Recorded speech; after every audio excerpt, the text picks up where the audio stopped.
Now, from the makers of Cold Water Omo... On a fine autumn morning in early October, the main thoroughfare of St. Catherine's, Suffolk, was unusually busy. A constant stream of traffic surged forward. Errand boys on bicycles swung in and out among delivery vans, farmers in lorries, businessmen in cars. In the middle of all this confusion sat a large, shining Bentley. It was rather conspicuous, but the occupants didn't appear to worry much. Behind the wheel sat John Steed, bowler at a jaunty angle and a well-manicured hand resting on the steering wheel. Beside him, carefully dressed in a tweed two-piece suit and looking extremely efficient, sat Mrs. Peel. Steed whistled tunelessly. What a pretty little place. Can't see much of it from this angle. It's not so little either. Shall we be staying long? I hope not. Oh, be rather nice. I think I'd like a whole weekend here. Put up at one of those country inns. Lots of healthy walks in the rain, evenings spent in front of the open fire. Bed early, reading a harmless novel, that sort of thing. No chance? No chance. Then what exactly are we doing here? Spy catching, Mrs. Peel. The appointment is for 12 noon. Unless we get out of this darn traffic soon, it'll be too late. Jimmy Merlin is never late. I only wish he were. I only wish he was the late Jimmy Merlin.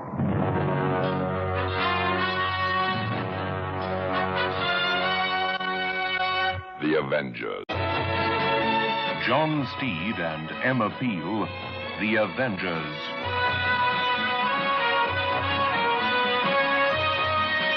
John Steed managed eventually to find a suitable parking spot, and with the hands of the parish clock pointing to 11:45, hurried Mrs. Peel along a cobbled street and into a large red brick building. From the various plaques and brass notices outside, it was clear that it housed a number of offices belonging to small business concerns. Steed let himself into an office on the second floor, marked the Poston Trading Company. Judging from the various articles, such as crates of toys, fishing tackle, electrical appliances, and gardening equipment, the Poston Trading Co. dealt in practically everything. Steed placed a small briefcase on a garden bench and moved swiftly to the window. What a curiously jumbled place for a rendezvous.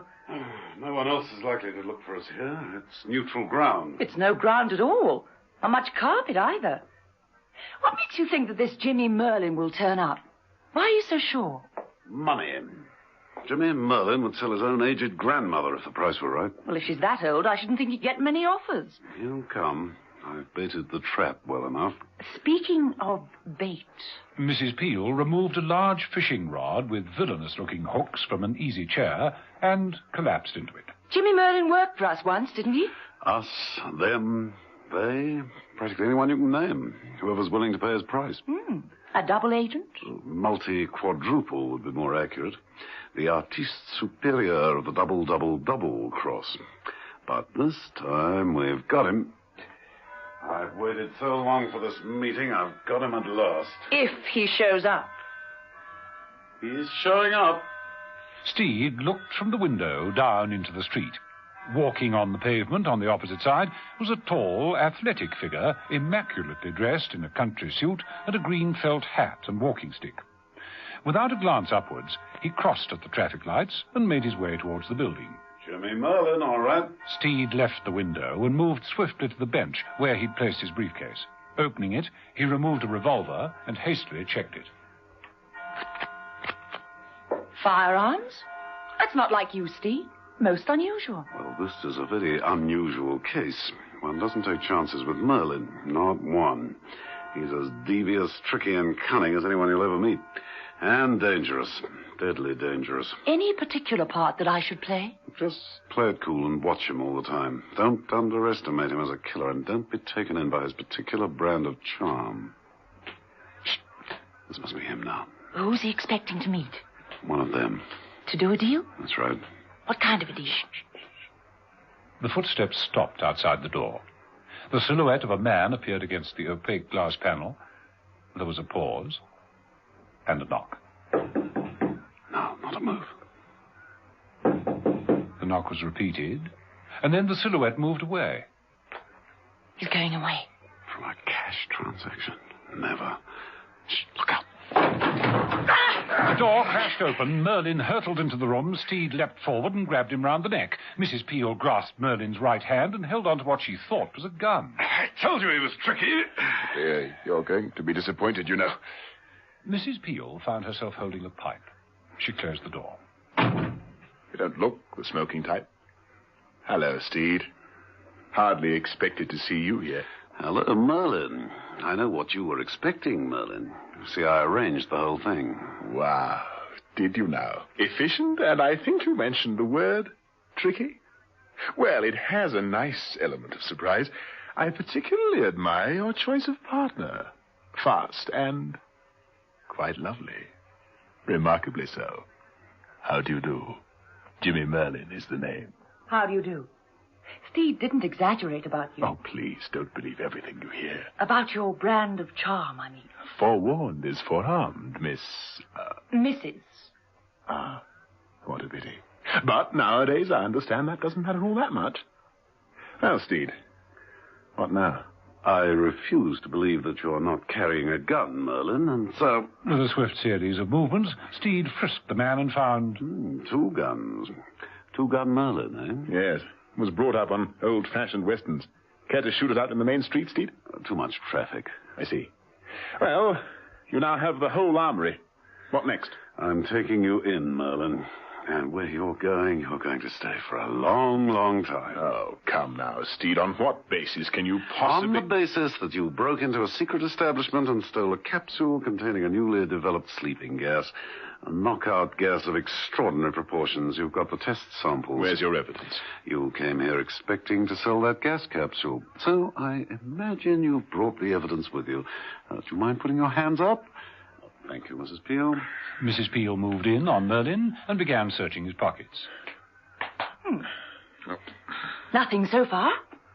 So glad to see you haven't lost your touch, Steed. You're relentless and as thorough as ever. I've really got to take my hat off to you. As he spoke, Jimmy Merlin reached up and removed his green felt hat. In the band of the hat was a glass capsule. Steed jerked his gun up, but too late, the capsule fell to the floor and shattered. A visible amount of gas swirled out. Oh, no. Steed lumbered forward to grab Merlin. Merlin jerked away and clapped his hat over his nose and mouth. Steed's eyes began to glaze. He started to sway and fell heavily. Merlin, laughing, muffled under his hat, dashed to the door. He opened it. No! But Mrs. Peel made one last desperate lunge. She hit the door, slamming it shut again, and then collapsed in a heap. Merlin grasped the door handle. Mrs. Peel's body was in the way. In using both hands, he was forced to drop his hat. Within seconds, he also succumbed to the fumes of gas and, groaning, fell to the floor. Oh. The telephone began to ring.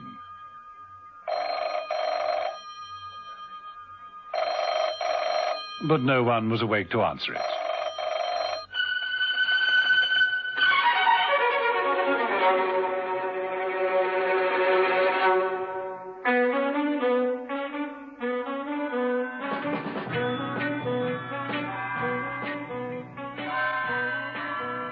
John Steed opened his eyes. They refused to focus. He was lying on the floor, that much he knew. He raised himself on one elbow with a great effort, clambered slowly to his feet, and staggered to the window. Hastily, he opened it. Steed breathed deeply a few times, and then turned to look back into the room. Mrs. Peel was curled up in front of the door, fast asleep. She was having a pleasant dream, a half-smile touching her lips. Alongside her was the form of Jimmy Merlin. He also appeared to be enjoying a deep, refreshing sleep. Steed glanced at his watch. 7 o'clock. But it's daylight. It can't be 7 in the evening. Then he looked at the date panel. 21st. But it was the 20th when it all happened. The 21st? 7 in the morning of the 21st? We've lost nearly a whole day. Steed moved over to Mrs. Peel and tried to rouse her. Mrs. Peel! Mrs. Peel! Emma, come on, wake up. Wake up. That's no good. Both out of the wine. Telephone. Operator? Operator? Oh. One thing is certain. I can't go off without Merlin.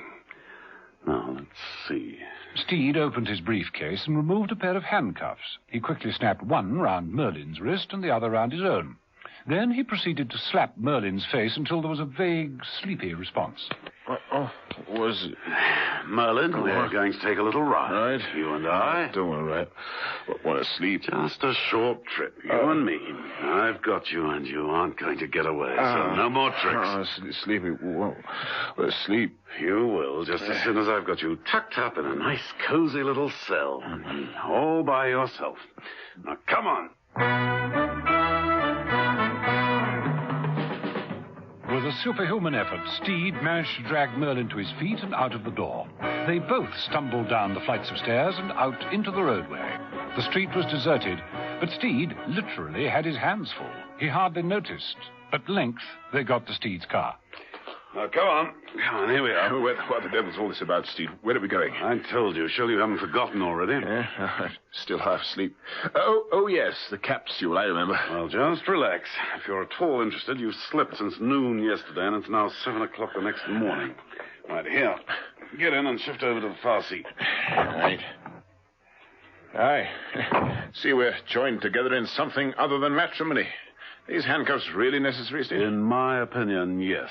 You're too canny to be left alone. Speaking of being left alone, are you aware, Steve, that there's no one else in this market town of St. Catherine's? The place is quite deserted. Listen. You're right. It's not even the sound of traffic. Something's happened, Steed. It's not me being canny. The whole thing's quite the reverse. It's very uncanny, indeed. John Steed had at last got his hands on Jimmy Merlin, a treacherous double agent who was trying to sell a new sleeping gas to the enemy. But unfortunately, in their confrontation, a glass capsule of the gas had broken, knocking out Steed, Merlin, and Mrs. Peel for a whole day. The next morning, Steed had come to and been unable to raise help over the telephone. He'd handcuffed Merlin to his own wrist, and they'd gone out into the streets of St. Catherine's. But Merlin was right. Something about the town was very, very uncanny. Not a sound, not a person to be seen. Yesterday this time, the place was filled with traffic. Yes, it is strange, I admit. But, well, I can drive with one hand. Let's get going and find out. Where are we going? I told you. Well, you haven't forgotten. Oh, my head. I'm still so sleepy. It's your own fault. You smashed the capsule. I'm a little wide awake myself. Well, relax. I'd try to appreciate the view if I were you. It may be your last chance in a long time. The car gathered speed. But as Steed drove down the deserted streets, he became more and more troubled. Something was very wrong. He stopped at the nearest phone booth, dragged Merlin from the car, and dialed a security emergency number. 5, 9, 9, 9, 9.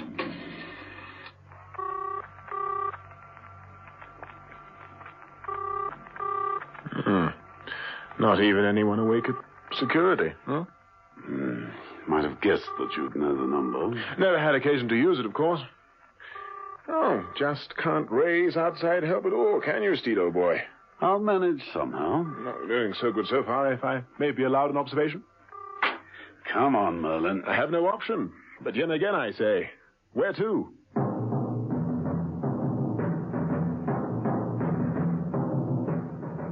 Back in the car, Steed continued to drive round St. Catherine's. He didn't get very far.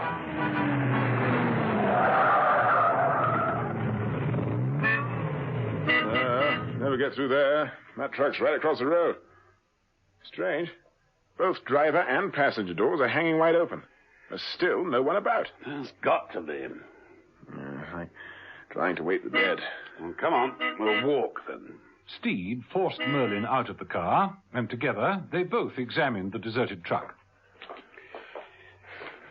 No key in the ignition. Don't be daft enough to leave a truck like that. Been like it some time. Radiator's ice cold. I say, Steed, sudden thought, for what it's worth. What is it? It's all in the mind. We have been strangely affected by the gas. After all, it's not been tried out much before. It must have effects of hallucination. It really isn't happening at all. We're just dreaming it all. It's all in the mind. That's it. That idea isn't worth anything at all, Merlin. We're here, right enough, and these handcuffs are for real. Now, try again. I can't. Admit I'm as baffled as you. Doesn't make sense. I wish you hadn't done it. What? Woken me up. I was having such lovely dreams. This is a nightmare. There's got to be an explanation. Come on.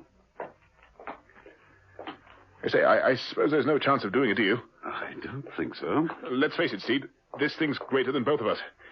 You can't work it out alone. Neither can I. Why not take these blasted handcuffs off and let's work together? No chance.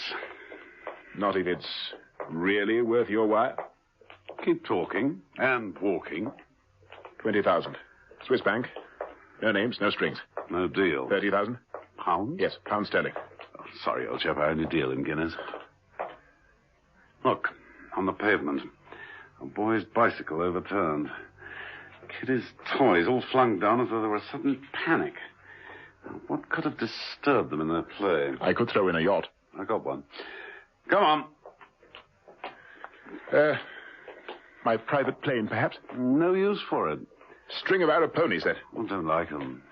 What about a house? House in France. Which part? Saint-Tropez. Splendid condition. I prefer the north myself. No, for pity's sake, Steed, isn't there anything you want?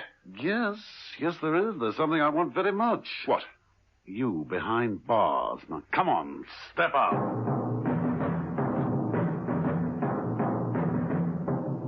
They continued to walk the streets, but the whole district was the same. Not a soul about. Evidence of former activity was there aplenty. But whatever the people of St. Catherine's had been doing, they'd abandoned it. Then, from the end of the street, there came a sound. It was a closed van, moving very slowly. On the roof of the van, a round ring area slowly rotated. There, activity at last. Come on. Steed dragged Merlin forward, and the two men broke into a mad dash. Not a sign. It's odd. It was moving so slowly. Thought we'd catch it easily. Well, at least we know we aren't alone here. Hey, look, Steed. The bank. It's open. Doors wide open. If I'm not mistaken, aren't they banknotes on the steps drifting about in the breeze? This is getting curiouser and curiouser. Well, at least things have taken a profitable turn. Let's take a look inside. Manager of this place will get a rocket for this. Talk about safe as the Bank of England. Look at that. Safe wide open. Notes and coin on the teller's counter. Like everywhere else, deserted. They all must have left in a devil of a hurry. Something's wrong. Very, very wrong. That is obvious. But what has caused this? Hello? Hello, anyone here? Has the world come to an end? They forgot to tell us. Hey, look, the date. Calendar above the far wall. 21st. Tuesday the 21st. I told you earlier. You must have still been asleep. We've lost a whole day. Not a public holiday, is it? No. Anyway, a holiday wouldn't explain why the streets are empty. This place wouldn't be open on a public holiday. Deserted. Abandoned is a better word. I've got it. What? They've all gone to the moon. The quickest launch ever. No time for preparations. Left in haste. The whole town's empty, Steed. Only sign of life was that van. I say, do you think that sleeping gas that knocked us out, maybe it's more powerful than we thought? Spread right through the town. Put everyone out. And their bodies just evaporated? You know, it's really rather ironic. What is? Well, you know what they say. One man's meat is another man's poison. You've got me, Steve, but there's no one to hand me over to. True, but the operative phrase is, I've still got you. Yes. Yes, at the moment. You know, I hate street brawls, but after all, we aren't in a street at the moment, and so... Merlin swept Steed's feet from under him. They crashed to the floor among the banknotes. Merlin intent on knocking out Steed. But Steed recovered, rolled on top of Merlin, and firmly pinioned his shoulders to the floor. Oh, no, you don't try that ever again. Can't promise. Listen. Marching feet. Sounds like soldiers. Come on, get to your feet. Come, mistress.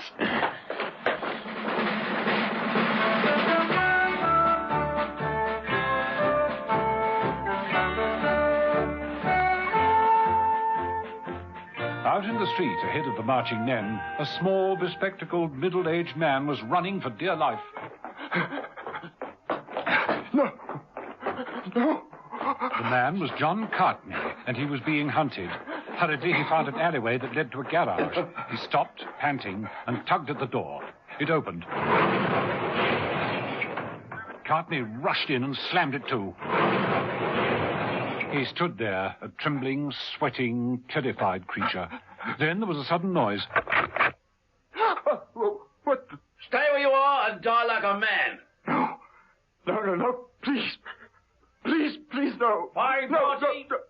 No. From behind the figure of the rugged-faced trooper who confronted him, Cartney saw 3 other troopers step forward.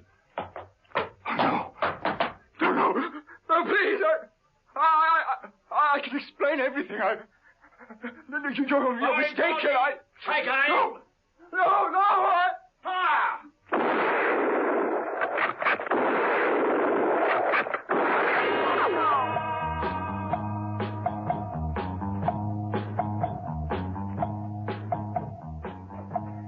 Steed and Merlin heard the shots and, without a word, ran towards the garage. When they arrived, the doors were wide open. On the floor lay the body of John Cartney, very professionally killed. He won't be able to tell us anything. Look what he has tied round his neck, Steed. A chunk of cardboard. Yes, and on it's written one word, looter.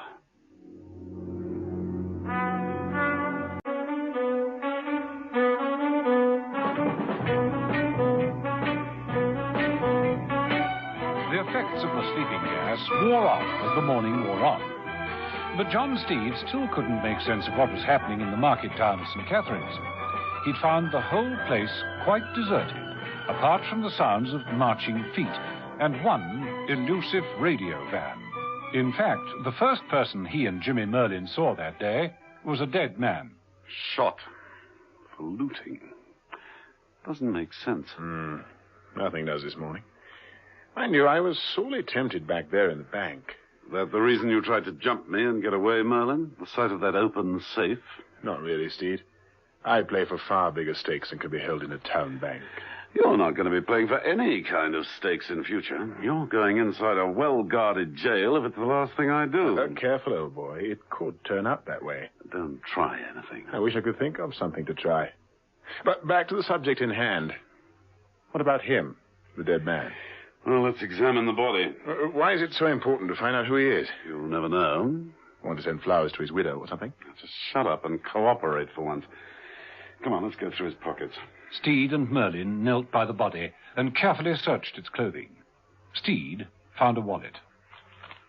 This says Harold Thomas Cartney, 4 Lympton Crescent, Ipswich. Cartney. Harold Cartney. Now, that seems to ring a bell. The only bell it rings to me is an alarm bell. Look, Steed, neither of us knows what's going on in this desolate place, but we do know that people are shooting each other. One person has been shot. So far.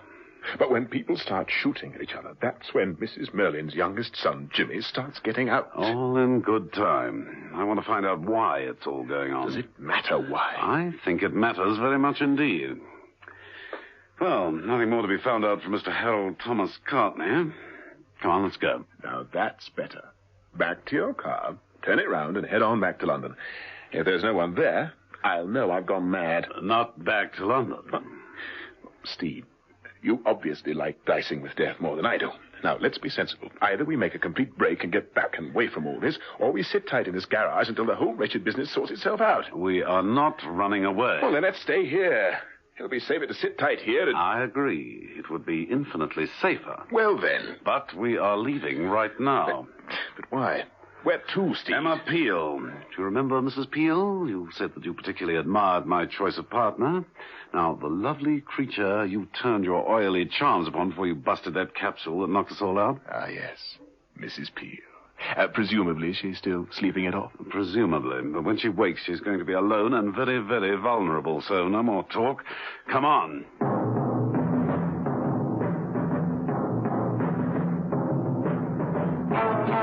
Steed dragged the protesting Merlin from the garage and into the silent streets. While this was going on, a small squad of soldiers marched down a street on the other side of the town. At the head of them was Sergeant Hearn, the man in charge of the firing squad. He halted his men outside a large, imposing building. Halt! Sergeant Hearn made his way through a yard of parked army trucks, passing a plaque that read Eastern Hemisphere Trade Commission, and pushing open a door that bore the symbol of the skull and crossbones and a warning of radioactivity. He made his way down to a deep cellar. The normally dim, dank steps were illuminated by brilliant lights. A collection of about half a dozen army officers and warrant officers, all wearing protective clothing, gathered round a focal point at the far end of the cellar. They were working on a gleaming mass of scientific apparatus. Let me see those equations. Yes, sir. The brigadier, standing in a position of prominence befitting his authority, studied the clipboard that was handed to him. Major Parsons, standing stiffly at his side, noticed Hearn descending the steps. He moved over to him. Well, Sergeant? All quiet on top, sir. Good, good. Any problems? One, sir. A report. Was it serious? What occurred? Oh, don't worry, sir. We dealt with him. No fuss, sir. What's this? What's wrong? Sir! Sergeant Hearn, we ran into a spot of bother up top, sir. Report, Sergeant. Sir, while carrying out a street surveillance, we ran across an unauthorized person in the area. I arrested him and summarily dealt with him according to my orders, sir. I shot him as a looter. Who was he? Sir? It was the man you shot. Didn't you get his identity? Well, no, sir. Well, then do so! Yes, sir. Right away, Sergeant, right away. Sir! Nobody stayed on in this area without good reason. I want to know why and who. The supplies to everyone found up top. See that order is carried out, Major. At once.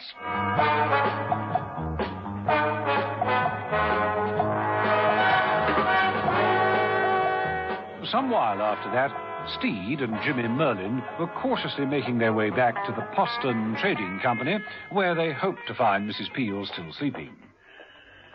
Nothing so far. Yeah, got to be careful.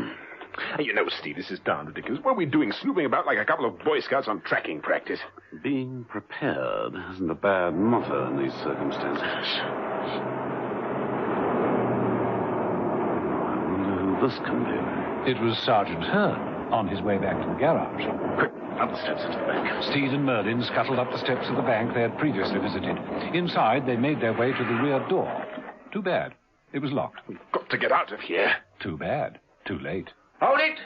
Stay where you are! Right. Taking advantage of the emergency, eh? Emergency? Made a break from somewhere, have you? Right, forward, men. Cover them. Yes, sir. Yes, sir. Perhaps if you could just explain what all this is about. Silence! Well, surely at least tell us what's happened and then... If this man speaks again, shoot him. Stop! Orders are that anyone found within the area shall be searched. The Brigadier wants a complete check. Right, now let's see what you've got in your pockets. Hearn began searching the two men. On Jimmy Merlin, he found nothing. On Steed, 2 wallets. John Steed and Harold Cardney. Now, which are you? John Steed. Silence. Oh, you took this from the dead man back there in the garage, didn't you? Didn't you? Matter of fact, old chap, yes. You see, I'm attached... Looting. Both of you. What's your name? Merlin. Now, look here, Sergeant. I've had nothing to do with this. Nothing whatsoever. You see, this man, Steed... You have both been found guilty of looting. Guilty? I didn't see a judge. I am the judge. The sentence is death. It will be carried out immediately. I say. He means it, Steed. He really means it. Firing party will take up position. Yes, sir. Oh, dear, we can't let this happen, Merlin. Handcuffs can be useful for other things than holding people together, you know. Right, silence. Right, firing squad. Now, I think, Steve. Right. As one man, Steed and Merlin leapt forward. They dropped their handcuffs over the sergeant's neck, pulling him back in front of them and nearly strangling him in the process. Right. Drop those rifles. Tell them, Sergeant. Tell them we mean business. Tell him, Sergeant. Do as he says. Right. Stand clear. Come on, Merlin. The door. Steed and Merlin moved off to the doors, dragging the sergeant between them. When they reached them, they roughly shoved him back into the bank. He sprawled on the floor as they slammed the doors closed and ran towards the armored car. Steed started her up, and they roared off. A burst of shooting from the troopers followed them.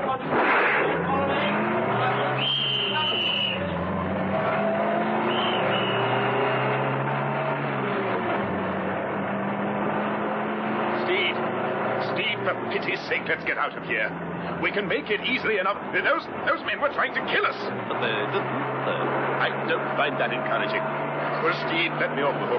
Undo these blasted handcuffs and let me take my chance alone. Wouldn't hear of it, my dear chap. They're after us. I'm too young to die. You're over 21. If I were over 80, I'd feel the same. Steve, where are we going? We're sneaking back. Sneaking back? Give me 3 good reasons why.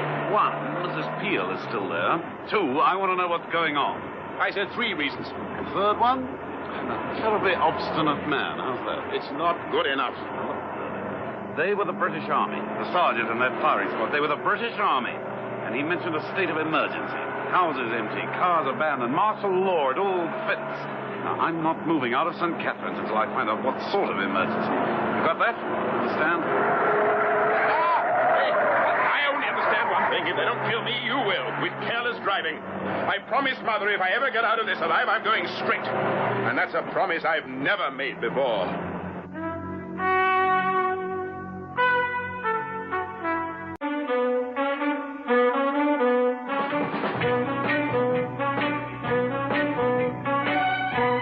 John Steed was determined. He'd found Jimmy Merlin, and regardless of what was going on, he wasn't going to release him. Admittedly, this was a severe setback. He wasn't sure when Merlin would try to make a break for it. It meant watching him and whatever was round the next corner. And driving the armored car was difficult with only one hand. Steed decided to park the thing.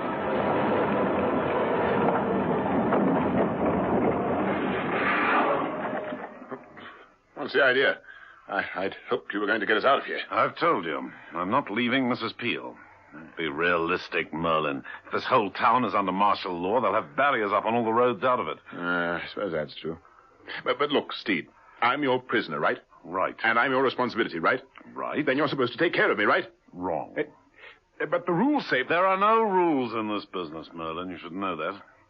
Now, you want to find out what's going on, don't you? No. Well, there you are, then. Come on. Steed dragged Merlin out of the parked car. They walked stealthily down the street and round the corner. There, not more than a few yards away, was a radio van, the one they'd seen earlier. The round circular aerial had stopped revolving. This made Steed wonder if there was anyone in the van. He pulled Merlin forward. I'm going to try the rear doors. Steed reached the van, grasped the rear door handle, and jerked it open. Oh, well, you might have knocked. What's up, miss? Shall I clobber him? Yates, a stocky young cockney, jumped from the van and approached Steed and Merlin. He held a large, heavy spanner in one hand. No good. It's a fair cop. I suppose it isn't any use asking you two not to destroy the film. Remember, it is more than a scoop. It's history.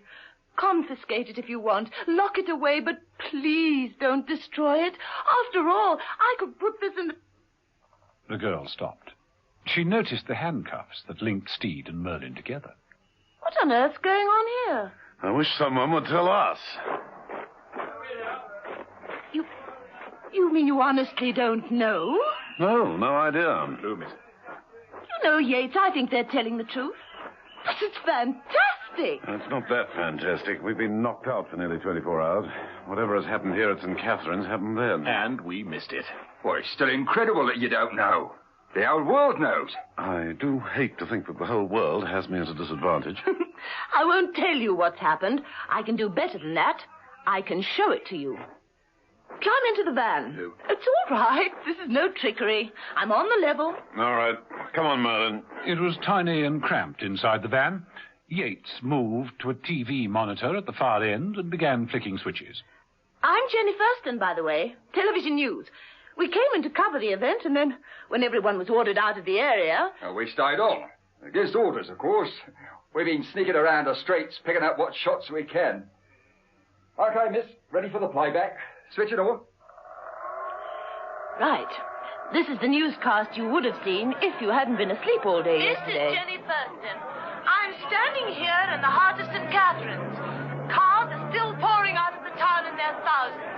But jams are building up, and already owners are abandoning the private vehicles and hurrying away to the special coaches standing by for evacuation. It was difficult for me to do this commentary. So much was going on. Special troops, Thank you. troops enter the town. A state of emergency has been proclaimed. Within 30 minutes, this town and the surrounding 50 square miles surrounding it will be evacuated. It will become a ghost area, empty save for the troops. The area is under martial law as from now. Here you see the man who will remain in sole command. Brigadier Hanson. Oh, Hanson's in Easy there, man. Yes, miss, what is it? Television News. Brigadier, are you satisfied that everyone has been warned to leave the area? We've called on everyone. Yes, I'm satisfied. And how do you feel about staying on? I'm a soldier. I have a duty. Clear that truck! Get moving there, man! We've got others arriving! Move! What I would like to stress to the nation is that there is no need to panic. We have everything under control. We know what we must do, and we shall do it. Excuse me. You man! Move that truck! He knows what he must do. Get that crate down! Brave words from a brave man. Gently, And there is the commission building. In there lies the task he must tackle. And the whole world will be waiting with bated breath to see the outcome of that task. If he succeeds, a royal welcome awaits him. If he fails, then he, his troops, this town, the countryside for 50 miles or more will cease to exist. Frightening, isn't it? The Eastern Hemisphere Trade Commission building. It was vacated recently, but its occupants left behind them a monster buried deep in the cellar. They left behind the atom bomb, which Brigadier Hansing and his men must attempt to defuse at once. And now I think we should pass on to the crowds and ask their opinions. The men over there for the coach. All right, Yates, that's enough. Kill it. Yes, miss. Atom bomb. But why? Who? No one's sure. The Trade Commission building was occupied by representatives of more than 20 countries. Your guess is as good as mine. A hostile warhead deep in the middle of our own territory. Nice ace to have up one's sleeve. How was it discovered? Pure fluke. Brigadier Hanson's one of the nuclear experts. He was staging some maneuvers in this area. His instruments registered radioactivity. He pinpointed the bomb. That explains a great deal. I should have thought it explained everything. So, Miss Thurston, you're here without authority, then? I'm afraid so. If we're caught, they'll... Shoot you. Oh, I think a firm reproof would be more in order. Don't kid yourself. We've already seen how trigger-happy they are. Firing squad's already been at work. You've got to be joking. I'm afraid not. You mean they actually shot someone? Here in an English country town? There is a state of emergency. Did you hear that, Yates? Come on, we can't miss this. Right, miss. No. Better still, you stay inside here. These two can ride with me in the front and show me the way. You can tell me more about yourself as we drive. I say, look here. No arguing. This could make the biggest story we've ever done. Well, come on. No time to lose.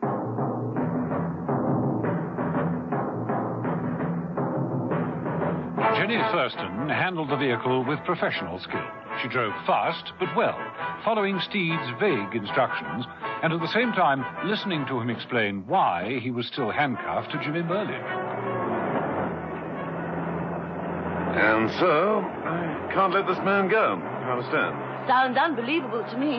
No more unbelievable than what's happening to us at this moment. No, I suppose not. It doesn't look criminal. Don't be fooled by his looks and easy charm. They're very deceptive.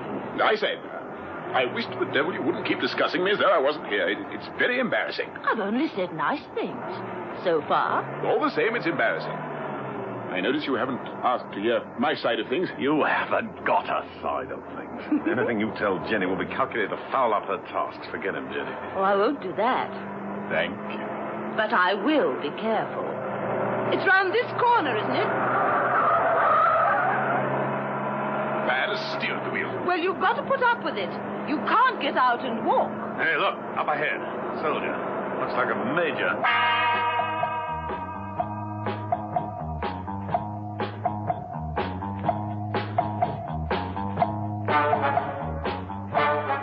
It was Major Parsons, alone, but with a drawn revolver. What now? Slow down. Slow down. It's about time I made myself known to the authorities. You sure that's safe? Don't worry. I'd have probably been sent into the area anyway. Hey, Major! I'm John Steed, security clearance KL5. Might be able to give you a hand. No, don't stop! Come Merlin suddenly stretched out a long leg and stabbed his foot over Jenny's foot on the accelerator. The van leapt forward. The wing caught the Major and sent him flying. Drive on, I tell you! You drive on! What the devil do you think you're doing? You could have killed him. That I recognize him. That's no Major, Steve. He's no Major. What? That man is not British. His name's Parninsky. Gregor Parninsky. A cutthroat, a pirate, a mercenary. Are you sure? I'm quite sure. That man lying back there in the road unconscious is Parninsky, a Russian agent. Figure that one out, Steed.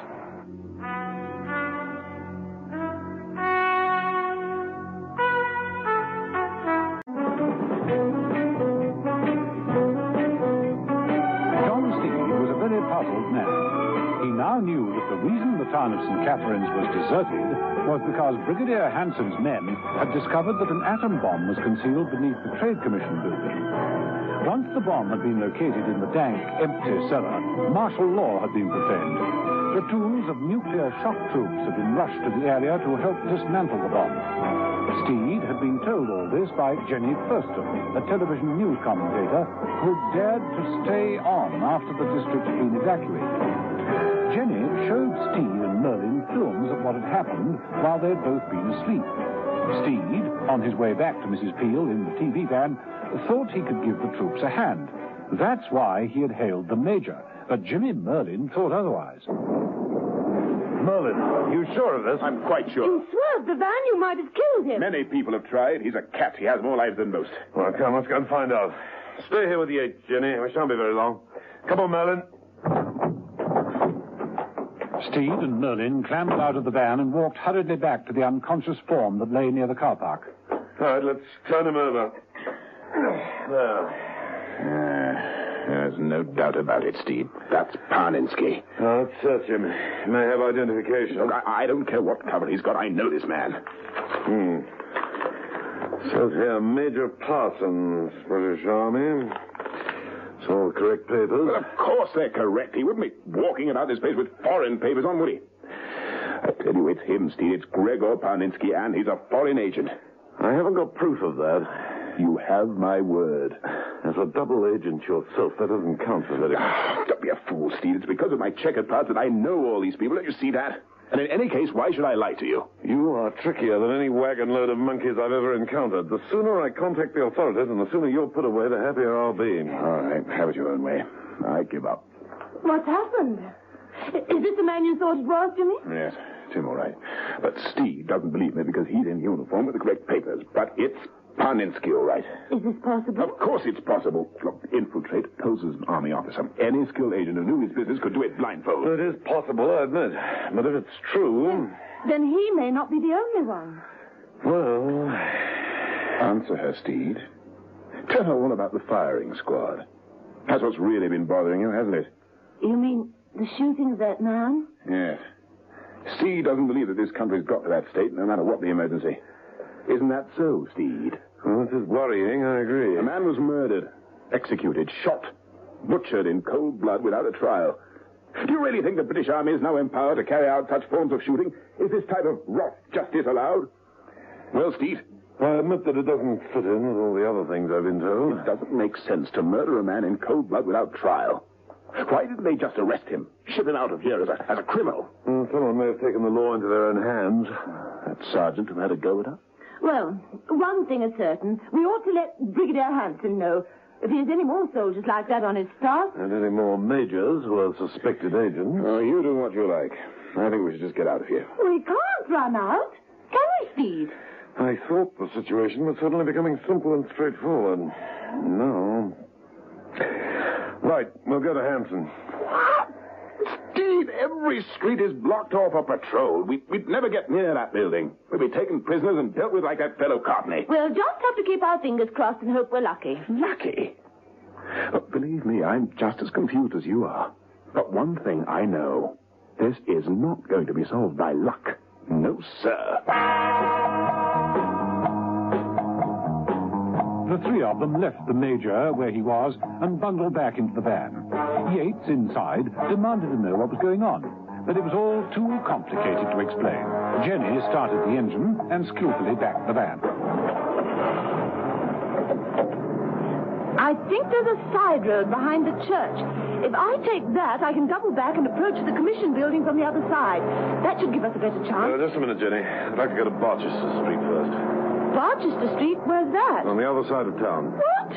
What for? I left a friend there. I've been trying to get back to her for hours. Now, that's where we're going, and no arguments.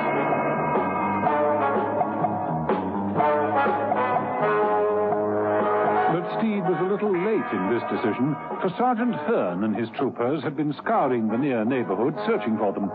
They had entered the office building, and in the room marked the Poston Trading Company, they had found the sleeping form of Emma Peel.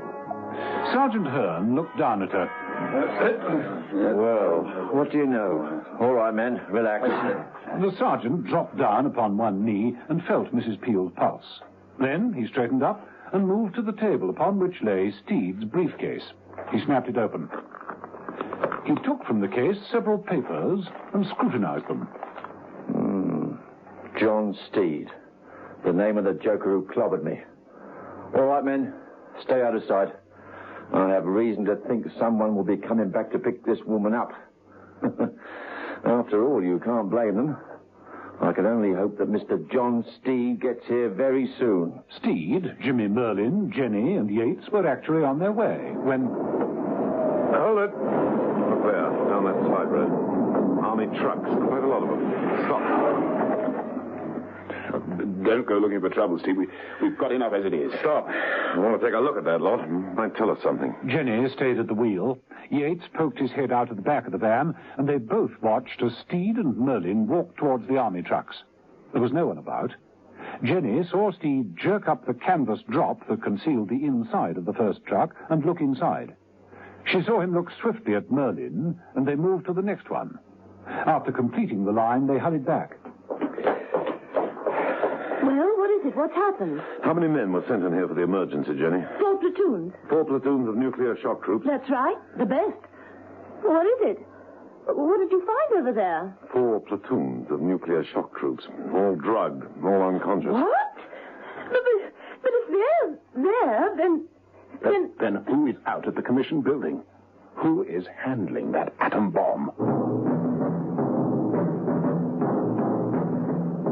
At the commission building, Brigadier Hanson was confronting a very distressed Major Parsons. The Major, who'd come round in the street, had staggered back and blurted out an incoherent account of how he was knocked over. You are a fool, Major.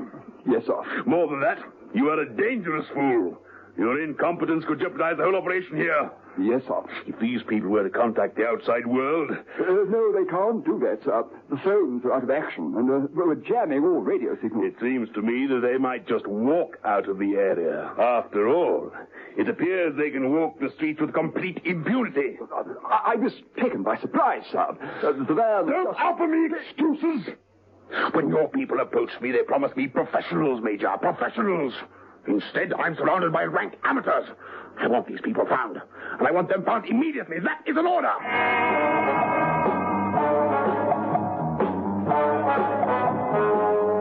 The people in question had by this time arrived near the offices where Sergeant Hearn lay in wait for them. They parked the car, and all 4 of them walked carefully to the main entrance. There, Steed stopped and produced some keys. I want your word of honor, Merlin. Oh, taking these blasted things off at last, Steve. Good. I'm only undoing the handcuffs because I think there'll be trouble. Oh, you can rely on me, Steve. You have my word. That's better. You know, I'm touched. I'm really touched by your faith in me. Don't be. I'm doing this because I don't want to find myself dragging around a dead man. Careful now. All right, Jenny, Yates? Yes? Right, Mr. Steed, lead the way. Right. In the upstairs room, Sergeant Hearn waved his troopers back into cover and waited. Mrs. Peel slumbered on. Mrs. Peel? Mrs. Peel? Still sleeping. Come in. What now? Well, I think we should get over to the Commissioner's building. Get out if you ask me. Oh, no. Stay where you are. Take cover. Steed dropped down to the floor, so did Jenny. Yates panicked. I'm getting out. Sergeant shot him in the back. As he fell to the floor, Merlin moved like lightning. He hurled a trooper across the room. Made for the door, was through it in a flash and slammed it behind him. After him. Stay where you are, Steed. One move and you're as dead as that man on the carpet. Both of you. Hands above your head. Right now.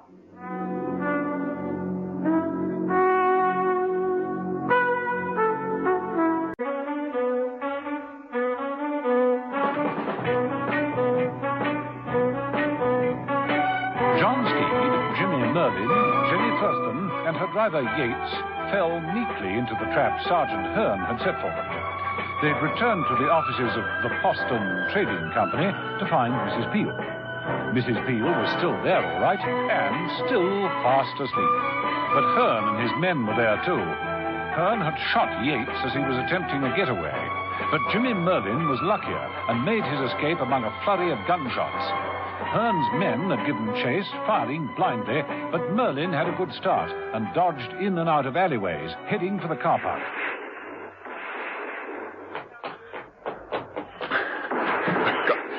Got to get under cover. And at the same time, I must get to my car. That's the first thing.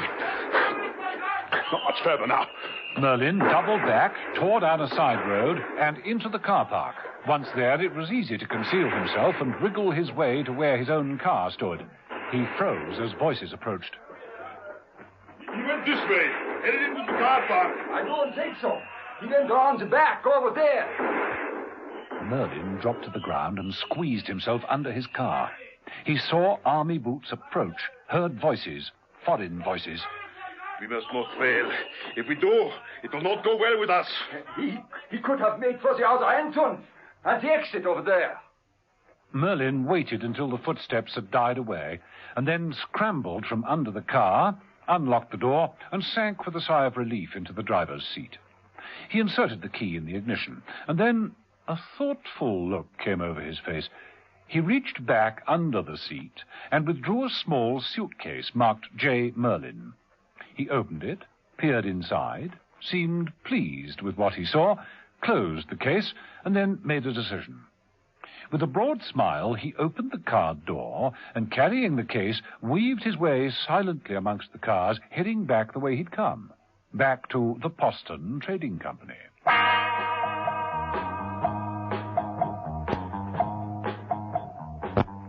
Back in those offices, Steed was doing a bit of deep thinking. Harold Courtney. What?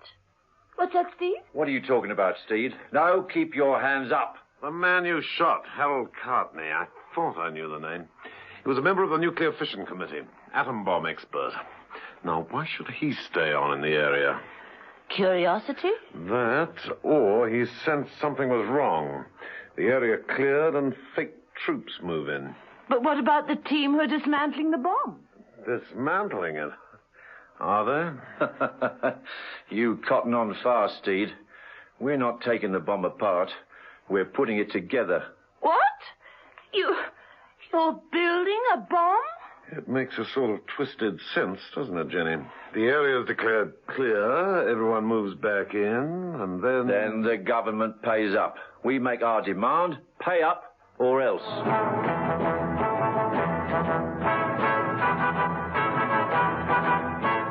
And in the commission building, the brigadier was pacing to and fro in the cellar. Well, how's it going, Major? Nearly finished, sir. The crew are just putting the finishing touches to the installation. They'll screw the large metal plate into position as a cover, and then all is ready. Well, hurry it up. We're nearly all ready. And when we are... Yes... When we are, I shall personally issue the ultimatum. I should like to see their faces when they hear how Brigadier Montague Hanson has outwitted them. At last.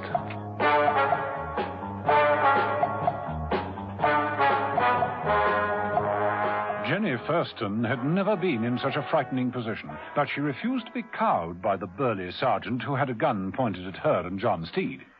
Tell me something, Sergeant. A purely professional question from a newswoman. Who exactly are you? We might say that we are all mercenaries. Quite cleverly directed mercenaries. The plan was so simple. We declared a state of emergency. They cleared the area to allow us to bring our apparatus in. They assisted us, in fact. Now, well, everyone believes we're heroes. That gives our demand more weight. What do you mean, more weight? This is a dummy run, Jenny. You catch on fast, Steed. It took a long time to evacuate the area. A long time. And the authorities know that. I still don't understand. Once the bomb is installed and ready to trigger off, you'll sound the all clear. Isn't that right? Correct. The people will come back, pouring back into their homes all over this area. And when they are here, every one of them home, that's when we tell them to pay up. We'll give them just 15 minutes to hand over 20 millions. And if they don't, you'll detonate the bomb? They'll pay up. They already know how long it took to clear the area. A lot longer than 15 minutes. 20 millions. That'll mean there'll be a cut for everyone. Not all equal, you understand.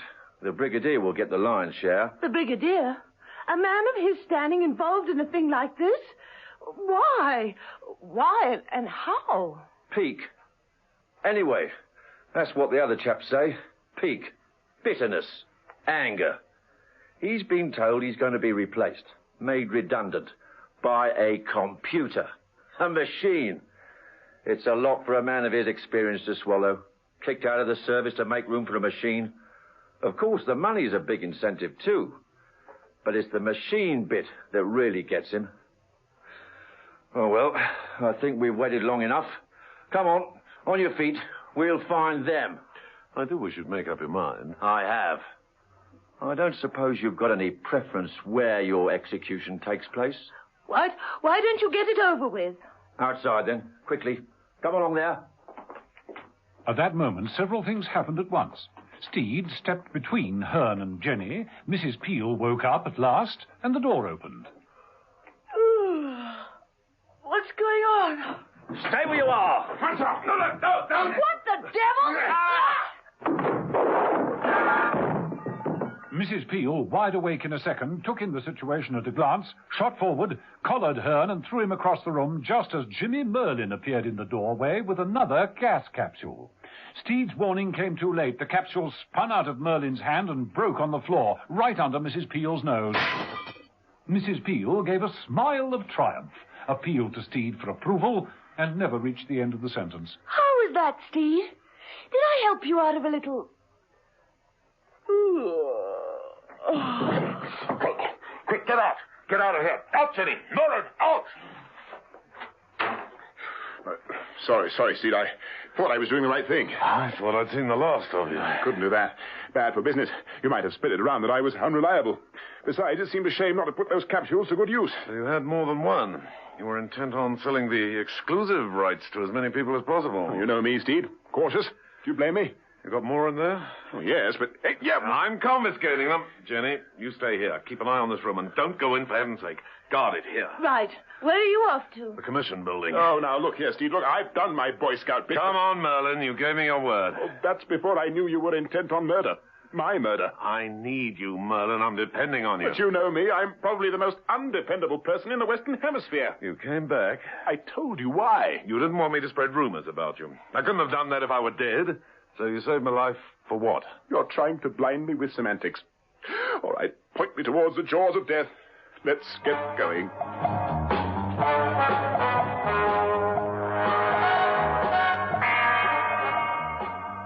In the cellar of the Commission building, Brigadier Hanson had finished all his preparations. Excellent. Excellent, Major. It'll take them more than an hour to cut through that lot, and they won't have that much time. All right. Let's clear up and get out of here. The men were all ready to leave the cellar when Steed and Merlin appeared at the top of the stairs. Just in time, it seems, Merlin. That's a good one to start with. Take cover, men! Take cover! Open fire there at the top of the stairs! 2 or 3 more should lay enough for days.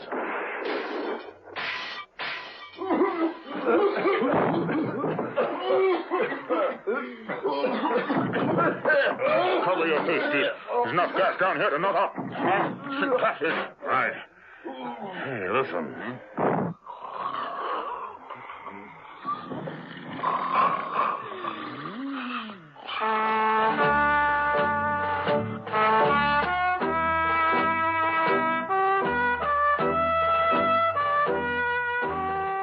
A short time later, back at the Poston Trading Co. offices.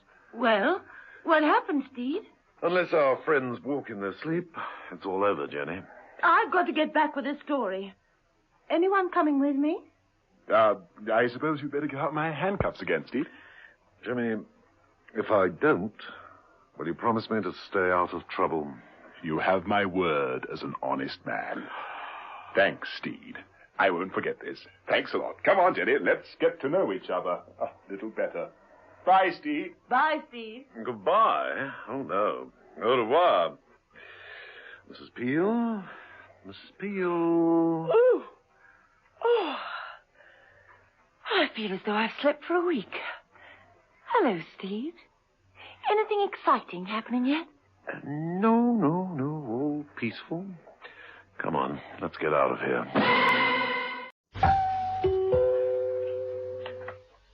Now, from the makers of Cold Water Omo... The ugly old kitchen clock looked down on the scullery of the house. The room had seen better days. Days when it had been filled with sounds of servants' chatter, the clatter of cooking utensils and trays piled with crockery, the smells of good food, and the heat of the coal stoves and steam boilers. Now it was different. Electrical appliances had replaced the old-fashioned methods, but the room was still dominated by a large, scrubbed wooden table. A shadow fell across it. The shadow of a man. He held a candlestick in one hand, and by the flickering light he gazed at the glossy cover of a magazine. He placed the candle on the table and opened the magazine.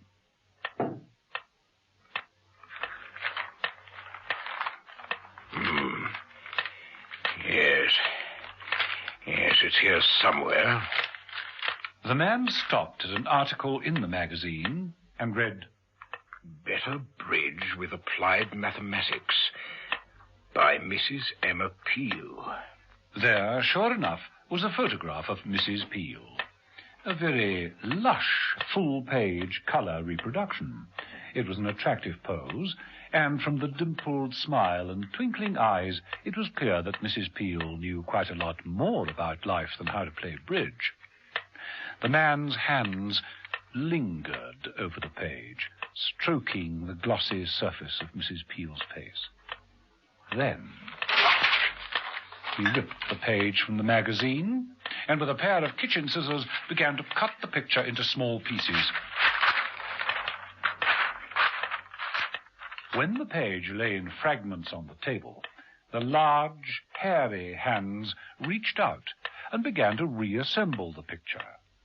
He chuckled as he worked. Twisting the features, rearranging them, an eye appeared in the center of the forehead, an ear sat on one cheek, and a hank of hair grew from the pink lips.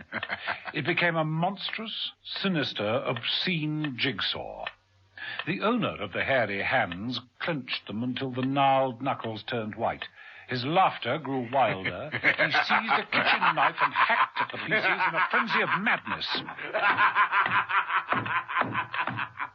Someone doesn't like you, Mrs. Peel.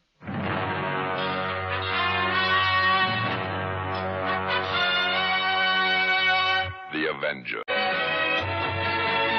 John Steed and Emma Peel, The Avengers.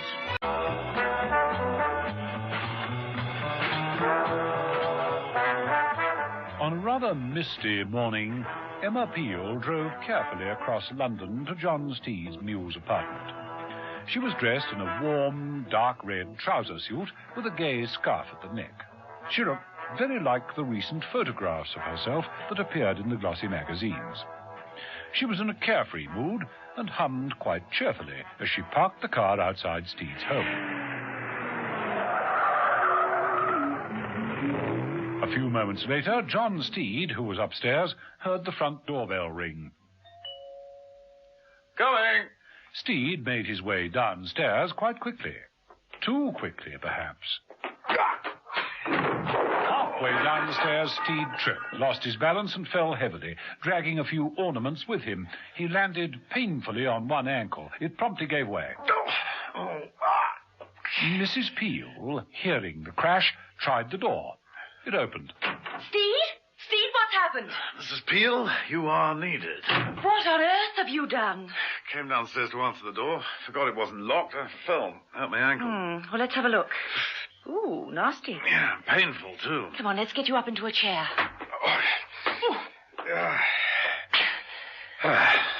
Bath? Well, you look clean enough. Oh, I see what you mean.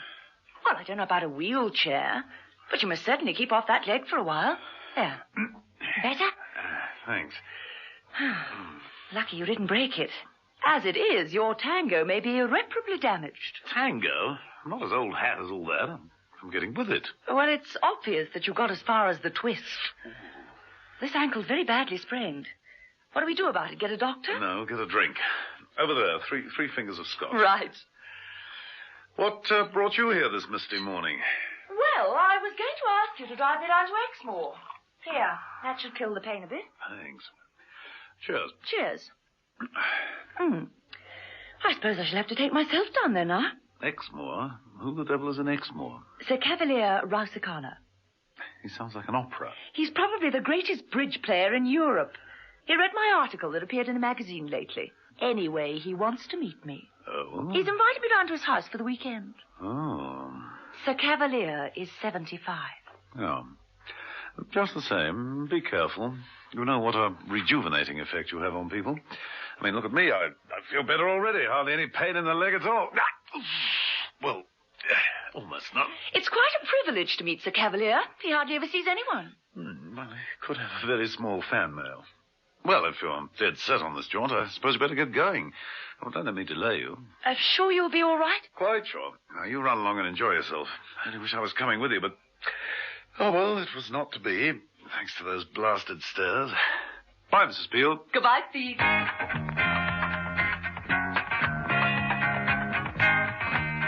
Mrs. Peel left. A short while later, she was driving through the cold English countryside, her scarf catching the breeze, a smile on her face. Could it be that she rather liked going without John Steed? Careful, Mrs. Peel, you may regret this newfound freedom. As for Steed, back in his apartment, he hobbled painfully across the room to the cigar humidor. He selected one, poured himself another brandy, lit the cigar, and was about to enjoy both when the doorbell rang again.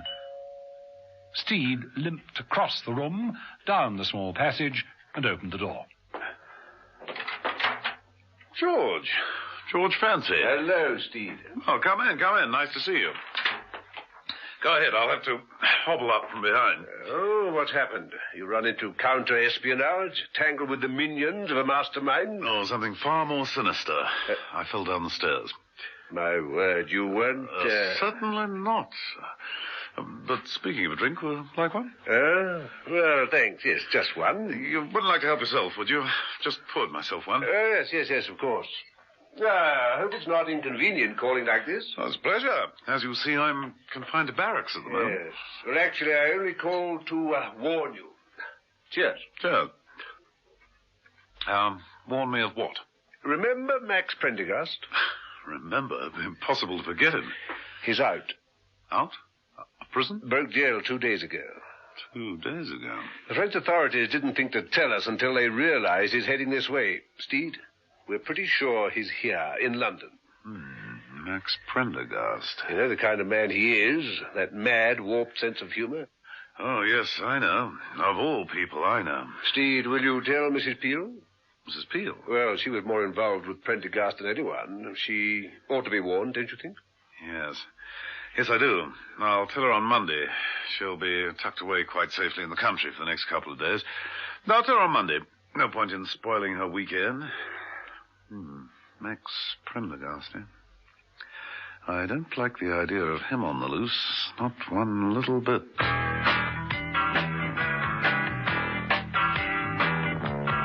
Mrs. Peel had had quite a tiring drive. Her good spirits had begun to wilt as the mist turned into fog. She lost her way a couple of times down the country lanes and was quite relieved when at last she found a sign pointing off the road which read, Rausikana Hall. She turned up the drive and minutes later parked the car. The house looked impressive, from what she could see of it. She ran up the steps, carrying her weekend case, and rang the doorbell. While she waited, she glanced around, peering out into the fog. She was quite unaware that in the laurel bushes, not more than a few yards away, a man was peering back at her. Two large, hairy hands parted the branches, and then the door opened. Good afternoon. I'm Emma Peel. Hello. Sir Cavalier is expecting me. Yes, he told me. Do come in. That's if you want to. Well, that was the idea of coming down here. And with this fog. I love fog. They're cozy. This way. The interior of the house was dim and shadowy. Heavy antique furniture filled the hall and the main rooms. The strange young lady led Mrs. Peel into a slightly more cheerful-looking drawing room and closed the door. My name's Ula Monzi Chamberlain. Isn't it a shriek? Monzi was a pirate. I was lying on the bed when you rang the bell. Oh, sorry. I'm a bit late, I'm afraid. Got lost a couple of times. Oh, I'm not surprised. This place is the end of the world, isn't it? I'm not surprised you got lost. I like your coat. Oh, thank you. I was reading an Italian book. I don't understand Italian, but I love reading it aloud. The words sound so nice. They roll off the tongue. Do you play bridge? Yes. I hate bridge. You're not a dentist, are you? No, why? Well, I have 2 fillings. It needs seeing to. Oh, I'm sorry I can't be of any help to you, Miss Chamberlain. Don't you think you should tell Sir Cavalier that I'm here? Oh, my goodness, didn't I mention it? He isn't here. He was called away this morning, a meeting in town. The IBPC, the, International Bridge Players Convention. Yes. I see. When will he be back? Sometime tonight, I think. Oh, he apologized. Would you like to see your room now? I hope you like the old homestead. Oh, it's very impressive. Oh, you are being kind. It's sinister and old and filled with dead things. Yes, the dead could live here very easily. An ideal place for a murder, I always think. I'm sure you'll agree before you've been here for long. This way.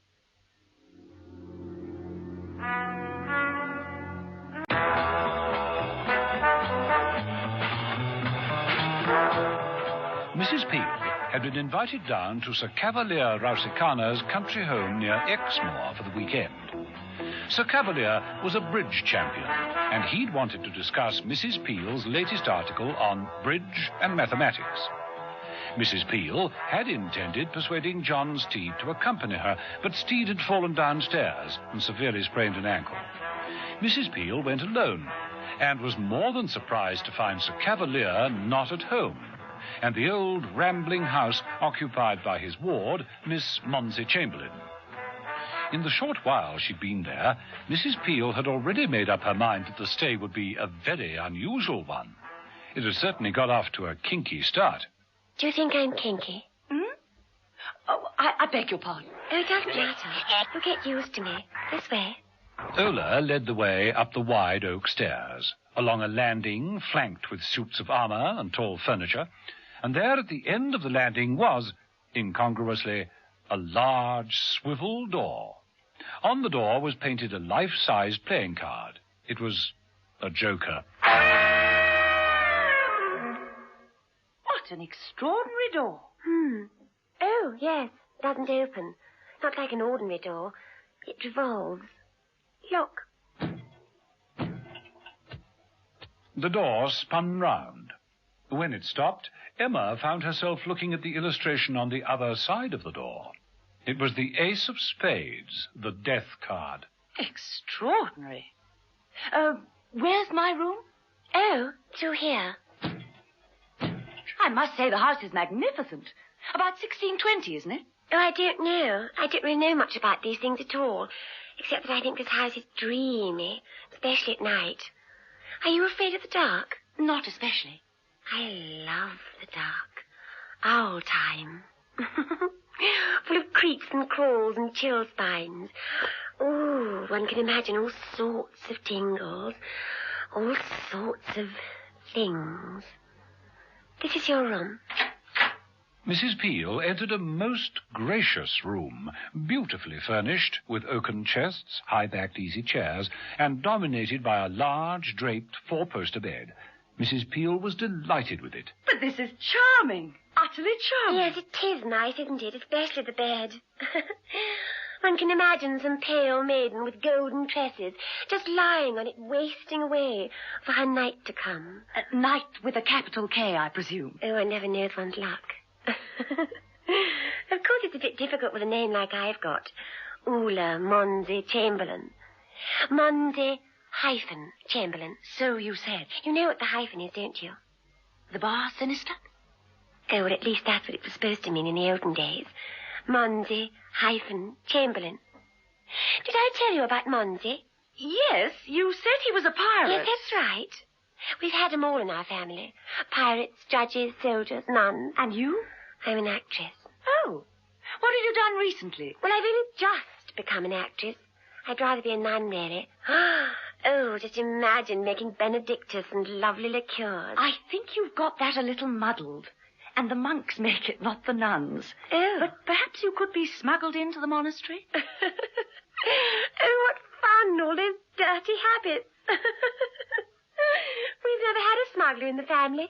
Monzi was a pirate, but it's not really the same thing, is it? While Mrs. Peel was unpacking her bag, Ula moved over to the casement window and drew aside the lace curtain. She stared down into the fog. There, in the shrubbery, stood a large man, gazing up at the lighted window. We've never had a smuggler, or a surgeon, or a dentist. Have I shown you my teeth? Frequently. We've never had a politician either. Well, that could be a blessing in disguise. Or a murderer. Yet. Ula, where are the rest of the staff? Staff? Well, surely you don't run this place on your own. Only at the moment, for a little while. Nobody stays for long, you see. It's the end of the world here. So nobody stays for long, except Mrs. Darbright, the housekeeper. She's away at the moment in Scotland visiting her sister. We're between housemaids. The old one left yesterday. The new one arrives Monday. I see. And you don't mind being here on your own?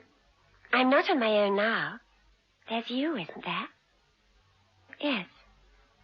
There's you. Well, I better start preparing dinner. It's funny you're not being afraid of the dark. Mrs. Peel stared at the closed door, shrugged her elegant shoulders, and moved to the window to straighten the lace curtains. She looked out into the fog and down into the grounds. All was still, silent. The fog swirled between the branches of the trees, seeping into the bushes. There was no sign of the man.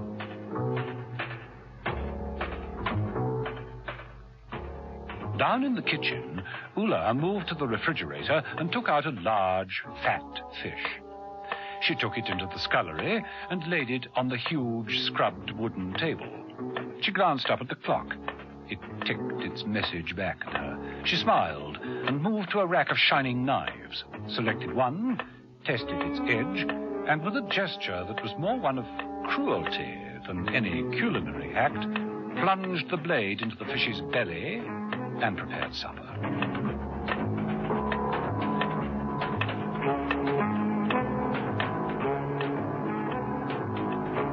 Upstairs, Mrs. Peel finished dressing. She'd changed into a trouser evening suit and put the finishing touches to her hair. She glanced round the room before leaving it and noticed for the first time a large oak chest in almost the shape of a coffin. Intrigued, she walked over to it and lifted the lid. She stared at the contents. It was filled with old gramophone records, all old 78s. Just at that moment, quite close at hand, the dinner gong rang out.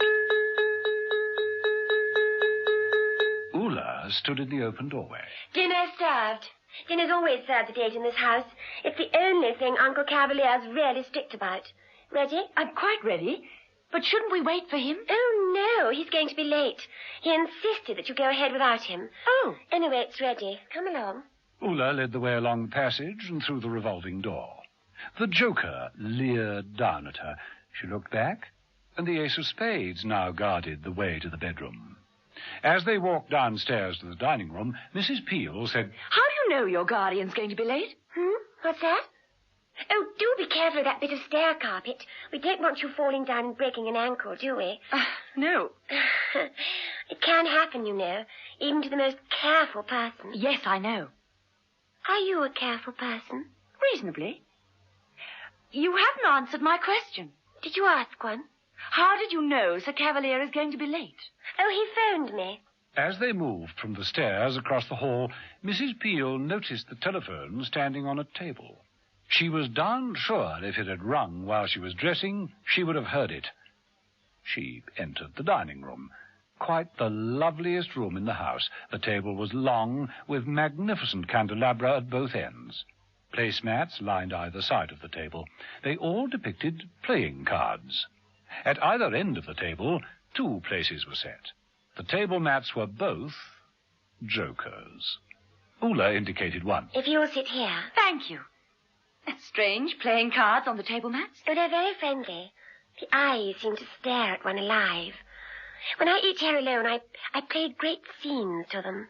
Scenes full of desperate tragedy. I want to make the eyes weep. It's fish. Oh, the wine's red. Oh, dear, it's all I could find. The wine in the cellar is locked up, you see. Well, doesn't your uncle trust you? No, it's not that. He always locks it up when he goes away for any length of... Oh, I just adore red wine, don't you? But it is fish. Oh, I don't mind. My palate's quite adaptable. Oh, that's all right, then. There's the bell if you want anything. Just ring and I'll come to you. Aren't you joining me? Oh, I'm on dart. Slimming. It's important for an actress to keep her figure. That place at the other end is for Uncle Cavalier when he gets back. Here's the fish. Oh, excuse me. Mrs. Peel sipped her wine and tasted the fish. Both were excellent. The telephone stopped. Mrs. Peel strained her ears to catch Ula's side of the conversation. She heard nothing. A few minutes later, Ula appeared in the dining room. She was dressed in warm, outdoor clothes. A friend of mine in the village has been taken ill. She wants me to go over straight away. Oh, then you must go, of course. Oh, dear, I don't want to leave you here alone. I mean, I feel a bit bad about it. I'll be perfectly all right. It's 5 miles, the village. Even if I cut across the field, I mean, it's a long way. Well, take my car. Here, the keys are in my handbag. There, I'll explain to your uncle what's happened. You won't like it here alone. At night. I'm not the nervous type. I'll probably curl up with a book. Yeah, right you are. Ula took the keys Mrs. Peel offered, and turning up the collar of her large tweed coat, made for the door. I'll see you later, then. Oh, there was something else. You're all alone in this big house. Make sure you lock the door. A short while later, the front door slammed. Mrs. Peel continued with her meal. Upstairs, the revolving door, seemingly unaided, slowly swung round. The joker was replaced by the death card. Watch it, Mrs. Peel. Mrs. Peel didn't know whether to be annoyed or amused at the circumstances in which she found herself. They were unusual, to say the least of it. When a young, attractive woman is invited down to a country house for the weekend, she doesn't expect to dine alone on the very first evening. Yet that was the state of affairs in Sir Cavalier Rausikana's home, for her host had gone to attend a bridge conference, and his ward, Ula, had just left. Mrs. Peel, unaware of any hidden danger, finished her dinner, poured herself a liqueur brandy in a balloon glass, selected a miniature cigar from a box on the drinks table, and moved off to inspect the rooms on the ground floor. I'm the only person here. I could be holding a house party for 50 in this place. One thing is certain, Sir Cavalier has a lot of money. I wonder how he made it all. Mrs. Peel was in the study when the tinkle of a bell sounded from another part of the house. It wasn't a doorbell. It seemed to come from the direction of the servants' quarters. Mrs. Peel made her way towards it, pushing open the green baize door that led to the kitchen. The room was silent when she entered. Above the door to the scullery was a large wooden box that contained bells numbering individual rooms. The spring of the bell marking bedroom number 3 continued to tremble gently. Had someone upstairs been trying to call a servant? Mrs. Peel frowned, and shaking her head, dismissed the idea. She walked through into the scullery. The loud ticking of the clock made her look across the room. Her attention was caught by something on the scrubbed wooden table. It was a knife, stuck upright into the surface. There was blood smeared all over the blade. I said Ula was kinky. This proves it. She guts the fish, prepares it and cooks it, cleans away all the mess, but leaves this. I must have been crazy to lend her my car. You're right there, Mrs. Peel. At that moment, Ula, at the wheel of the car, was giggling rather hysterically.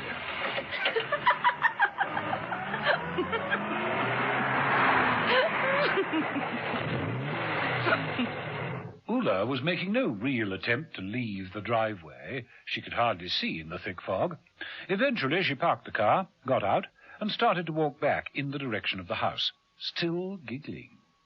Kinky.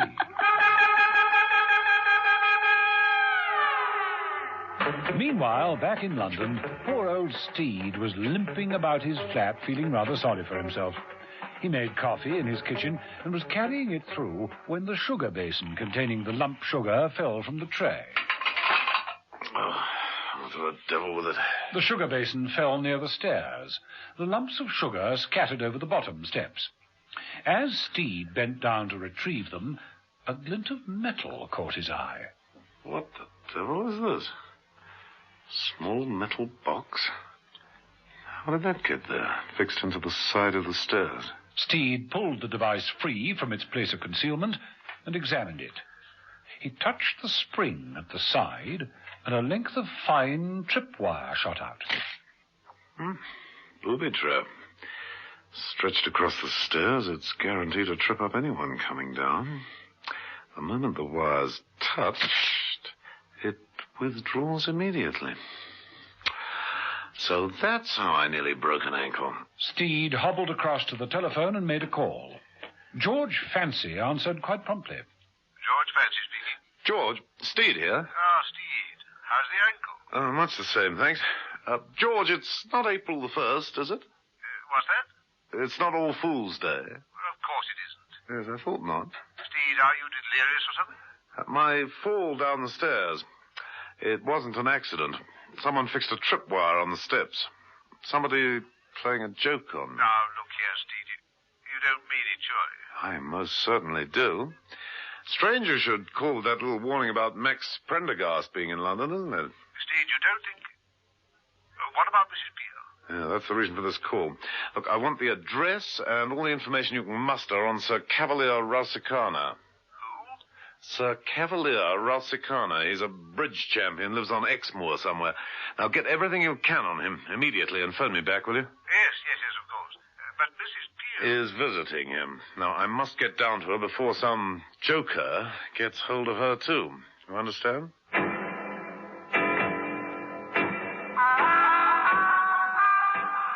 Mrs. Peel decided to retire to her room and read. She found a suitably relaxing book in the library and made her way up the stairs. She passed through the revolving door, swinging the ace of spades after her. In her room, she noticed that the curtains on the four-poster bed had been closed. She switched on her portable radio. A further drop in subsidies to counteract the recent potato glut. That concludes the news headlines, and now here is a summary of the weather. Oh, dear. Widespread fog is reported tonight in the outlying districts of West and Southwest England. This is particularly dense in and around Exmoor, where the visibility is down to nil. Oh, best place. nice bed. Oh. Mrs. Peel moved over and opened the lid of the coffin-shaped chest. Now, what are all these old 78s? What's this one? Mademoiselle. And this? The same. They're all the same. How very, very odd. Mrs. Peel moved to the bed and drew aside the heavy curtains. Oh, a large teddy bear. Ola upped her tricks again. Oh, that's really a hot water bottle. Well, that could come in handy. Mrs. Peel broke off in the middle of her thoughts when she heard a strange creaking noise from somewhere in the house. She moved to the bedroom door and opened it. The noise was louder. It sounded like a rocking chair moving, coming from a room at the far end of the corridor. Mrs. Peel walked stealthily towards the far door and threw it open quite suddenly, feeling for the light switch. Nothing. But the rocking chair, it's still moving. The furniture appeared to be covered in dust sheets. Mrs. Peel was about to uncover them when the front doorbell rang. Without switching off the light, she ran from the room, along the corridor, through the playing card door, and down the stairs. The bell rang again, more impatiently this time. The fog swirled in through the open doorway. Out of it loomed the shape of a man, a young man. He looked a very odd young man. Yes? Yes, what is it? What do you want? Don't you recognize me? No. Should I? No. I'm traveling incognito. It's foggy and damp, and standing there in a doorway, you'll get cold. Look, would you mind telling me who you are and what you want? I could be the Baron von Dufy, looking for a new stately home. I might buy this place. Cash. The entire grounds, fabric and all. It's not for sale. You doubt me. But it could be true, couldn't it? You don't know for a fact that I'm not the Baron von Dufy? I neither know nor care. Do you know what time it is? Sorry.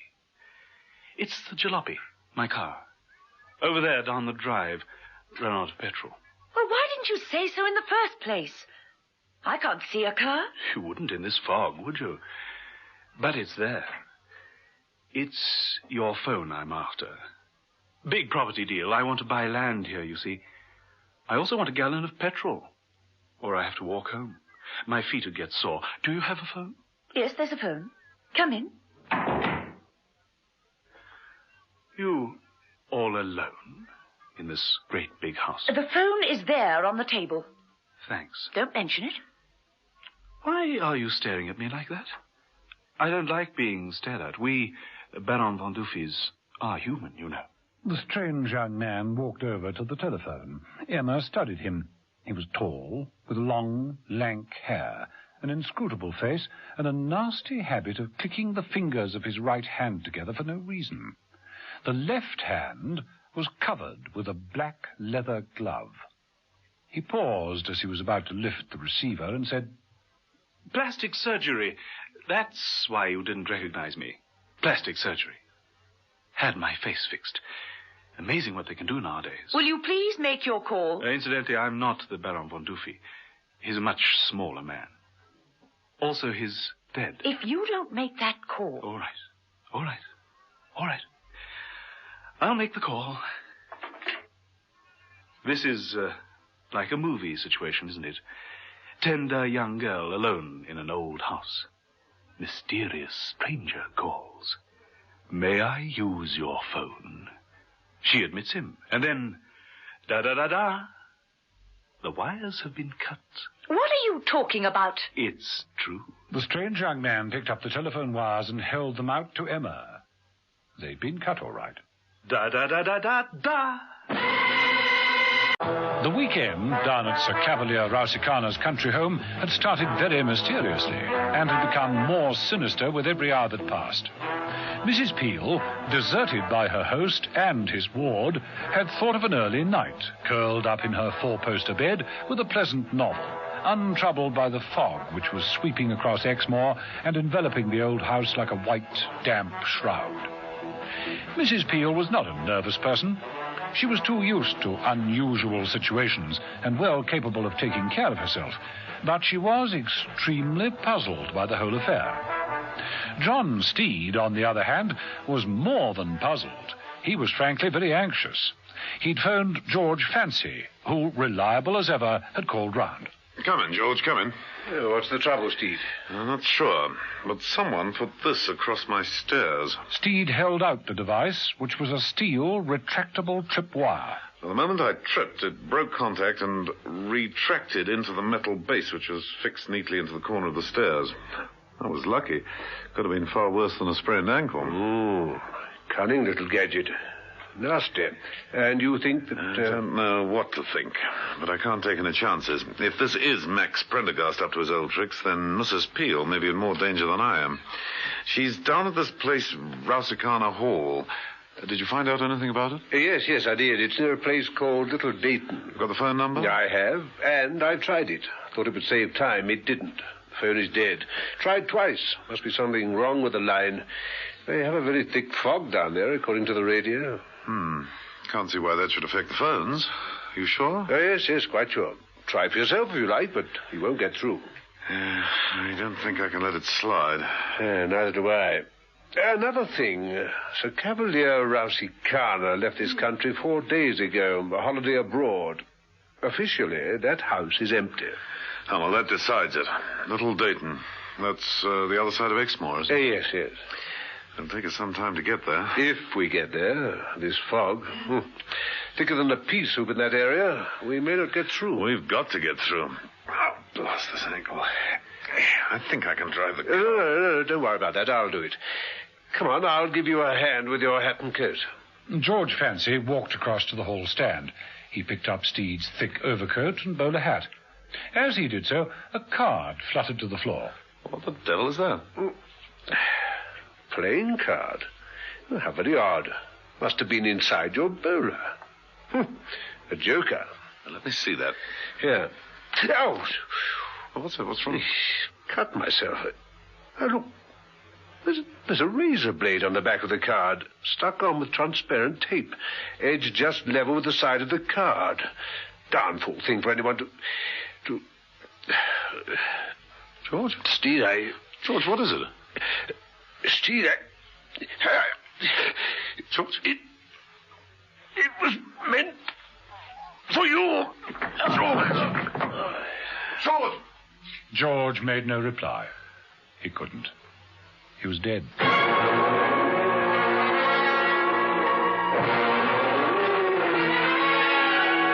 The fog grew worse. It wrapped around the old house at Little Dayton, pressing white and clammy against the casement windows. Emma Peel watched the strange young man as in the scullery he hunted through the drawers for something with which to repair the telephone connection. Any luck? Nothing. Not even a pair of pliers. Wire pliers. That's what you need to fix that phone. And I've tried the extension upstairs, too. That's also out of order. Out of order? I wouldn't call cut wires out of order. More likely deliberately disabled. But that's ridiculous. I mean, why and who? You? You're out of your mind. Now, why? To keep me here? Just why would I want to do that? Oh, I've got vitality, charm. You've got an over-vivid imagination. I don't think you're at all vital. And to me, you're utterly devoid of charm. The only thing I find at all interesting about you is your ability to lie. Why did you come here? I told you. Ran out of petrol. This house is a good half a mile off the road. Why come here? I saw the lights. Thought the petrol would just about last out and I'd be able to phone. What lights? There were very few on. You can't see the house from the road in this fog. It would be impossible. All right. I knew the house was here. Who were you coming to see? No one. I told you I'm interested in property. It's my business. Stately homes and all that sort of thing. The Baron von Dufy... is dead. So he is. So he is. He's dead, and I'm here. Alone in this great big house with you. I'm not alone. Oh, come on now. You can't tell me there's someone hidden. I shan't be alone for long, anyway. Sir Cavalier, the owner of this house, is due back at any moment. In this fog? He'll never make it. No one will. And his ward, Ulla, only went to the village. She'll be back soon. Ulla? She's dead. Like the Baron Dufy. Dead. I killed her. The strange young man picked up the bloodied knife that was stuck in the table. He flourished it at Mrs. Peel. Take a look in the garden. That's Ula, all over. You see, I said I was traveling incognito, didn't I? It's a fact. I'm really Jack the Ripper. Mrs. Peel looked at him calmly and coldly. You could be anybody. I only know one thing. You're a bore. It's late. I'm tired. I want to go to bed. In that case, would you like me to tuck you up? The young man put down the knife and stretched an arm round Mrs. Peel's waist. Mistake. No one does that unless I want them to. Come on. Mrs. Peel frog-marched the strange young man out of the scullery, through the kitchen and into the hall. Hey, now look here. Out. I've had enough of your nonsense. You're really throwing me out? I'm really throwing you out. On a night like this? What's the matter? Baby, are you scared? Out. Look, I feel safer back here. It's dreadful outside. Look at the fog. Mark you, this place is too creepy. You can tell the owner it's not grand enough for my retinue. Out! All right. I know when I'm not wanted. Oh, by the way, I take it back. About you being alone, I mean. I don't think you are alone in the house. Don't believe me? Then take a look at the dining room. Bye.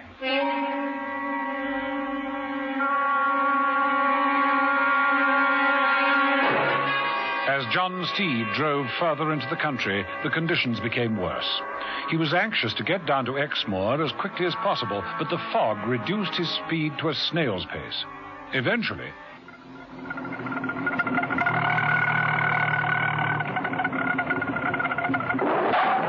The devil? Bashed into something. That's all I need. Oh, well. Here goes. Steed crawled from the car, groped his way to the bonnet, to find that the car radiator was hard up against a signpost. Steed, who was carrying a torch, shone the beam upwards and read, "From this vantage point, you have a breathtaking view of 4 counters." I'll settle for a hand in front of my face. Steed limped back to the car with not the foggiest idea of where he was.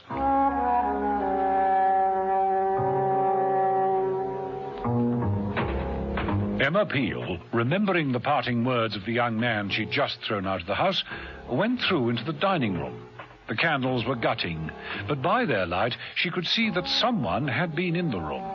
The place at the bottom end of the table had been used.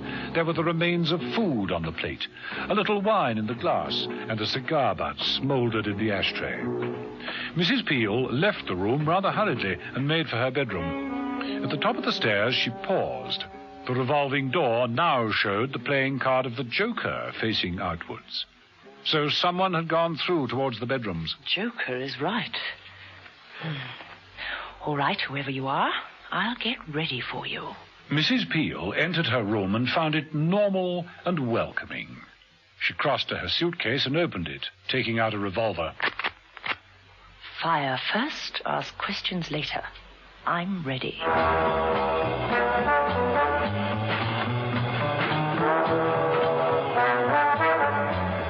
Down in the fog-shrouded garden, the young man stumbled through the bushes and stopped as he encountered Ula. Oh, how did you get on? I think I worried her. I really think I worried her. Just worried?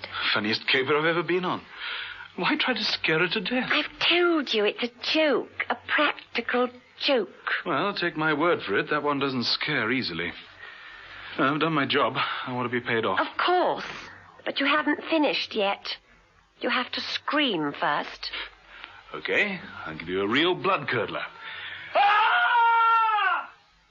That good enough? No. No, I'm afraid it isn't. I think we need the real thing. Don't you? Ula turned and looked over her shoulder. The bushes parted.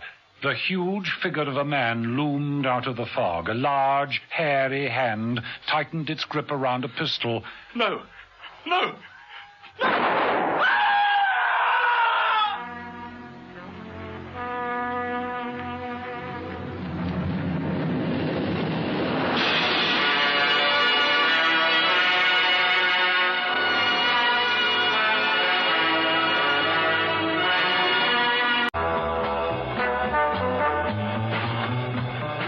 George Fancy was dead, killed by a poisoned razor blade hidden at the back of a playing card. The playing card was a joker.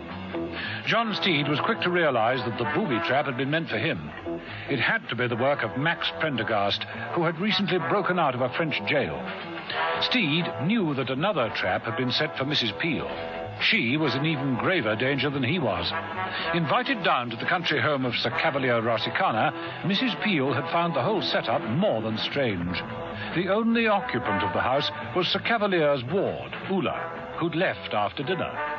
Mrs. Peel, alone, was far from frightened and dealt very capably with the strange young man who'd arrived and tried to scare her. The young man now lay dead among the laurel bushes, and Ulla, a wry smile on her face, watched the killer move towards the back of the house. Oh, tonight is going to be such fun. I shall see all sorts of super things. I do love watching. So interesting. Such fun. In the house, Mrs. Peel was beginning to think that the whole weekend was far from fun. She'd gone up to her room and prepared for any eventuality, a loaded revolver at her side. She settled herself in a comfortable chair at the foot of the four-poster bed and stretched out a hand for her book. It wasn't there. Mrs. Peel frowned and looked about the room. The last time that happened, I found a rocking chair moving for no apparent reason. This time, could it be the window? Mrs. Peel got up and moved to the window. It was then that she noticed a vase of roses on the floor. Had the curtains knocked the vase over? The wind? In this fog? Most unlikely. Mrs. Peel stooped and picked up the vase. The stems of the flowers remained in it. The heads of the roses lay on the floor. They had been deliberately snipped off. Useless.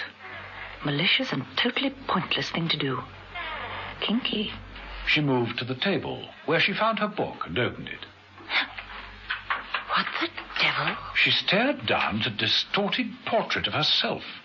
It was a cut-out picture from a glossy magazine, cut up, pasted down into a vicious gargoyle, a travesty of a face. One eye dropped out into her open hand. Did I think someone was kinky? Brother, are they sick? At that moment, the telephone rang. Steed. It's just got to be John Steed. Mrs. Peel left the room at top speed. She hurried down the corridor, swung the revolving door round, and belted down the stairs. In the hall, she picked up the telephone. Steed? Steed! The line was dead. Mrs. Peel found herself staring at the wires. They were cut. She remembered they had been cut half an hour ago. Even Mrs. Peel was a trifle unnerved. And then, from the kitchen, there came the sound of a door banging.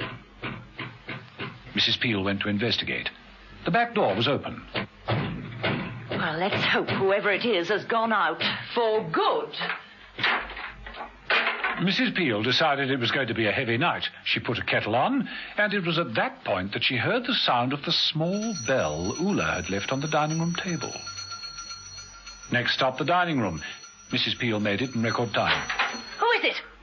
Who's there? No one. Who's in here? Who rang that bell? The bell lay on its side, rolling gently to and fro. Mrs. Peel turned to go when she heard the voice.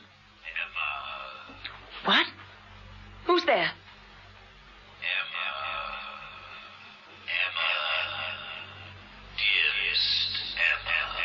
The voice seemed to echo through the house. Was it upstairs? Mrs. Peel moved to the stairs. Emma, I'm here. I've come back to you. Emma. Mrs. Peel moved up the stairs. At the top, the revolving card door showed not the Joker as she'd left it, but the death card. Someone is playing Joker.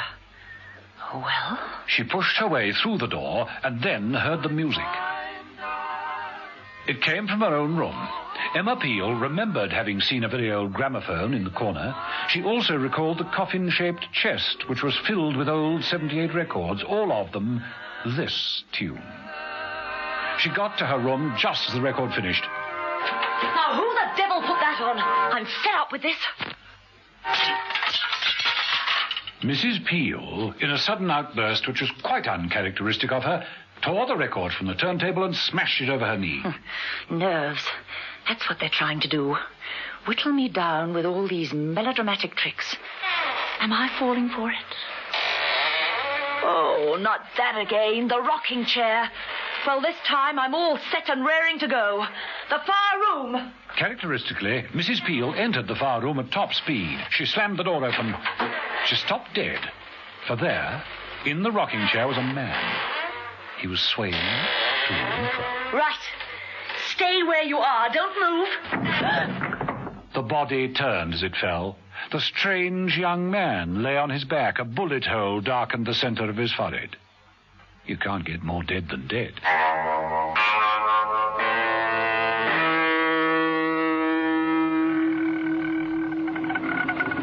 John Steed, intent on getting to Mrs. Peel as swiftly as possible, was crawling his way through the fog. He was driving more by instinct than anything else. He knew he was heading west. Otherwise, he had to admit he was lost. Well, this is it. Night in the fog. Stuck. Lost. Hey, you there? Hey, you be out on a rough night, mister. You don't know a place called Rousekana Hall, do you? I should think I do, too. Well, that's where I'm heading. How much further? You be turning into the driveway right this minute, mister. It be there under your very nose, and you can't be seeing it. What do you mean? Do you mean this is it? Yeah, that's right. Just turn up the driveway. Blow me down right on the spot and don't know it. Good night to you. Good night. Well, first bit of luck I've had today. The luck didn't last all that long. Now what? It was Emma Peel's car. Ula had left it carelessly parked halfway across the drive. Steed groped his way forward and recognized the car. Mrs. Peel! Mrs. Peel! Steed's voice seemed to echo through the heavy fog. Clutching his stick, he limped up the driveway. Best foot forward, Steed. The other one's not much good.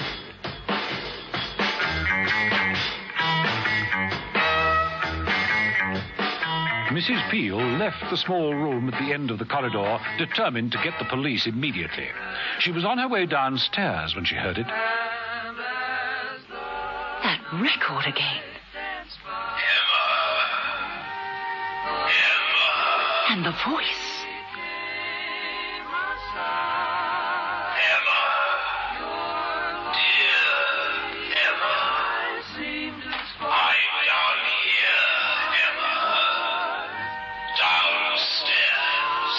Mrs. Peel, still clutching her gun, walked slowly along the corridor, through the revolving card door, and onto the stairs. Emma.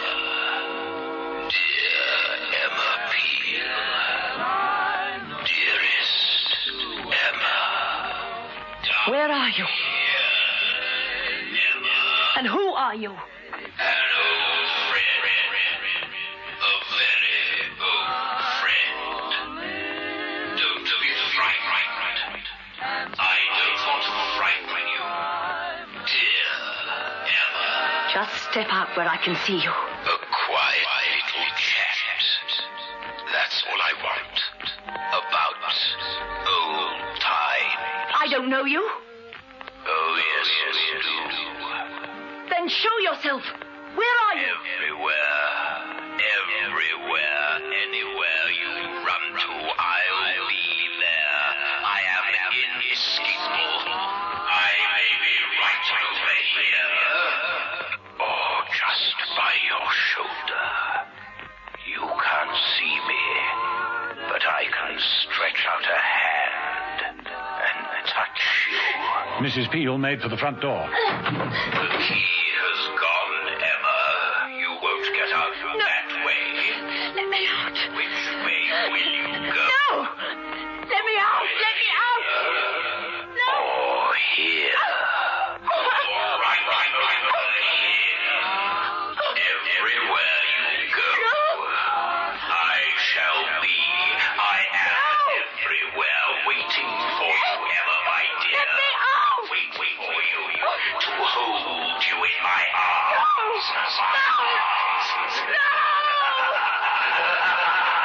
Come to me, Emma. You can't get away. Come to me. Stop it! Frightened? You are frightened now, aren't you, Emma Peel? Frightened at last.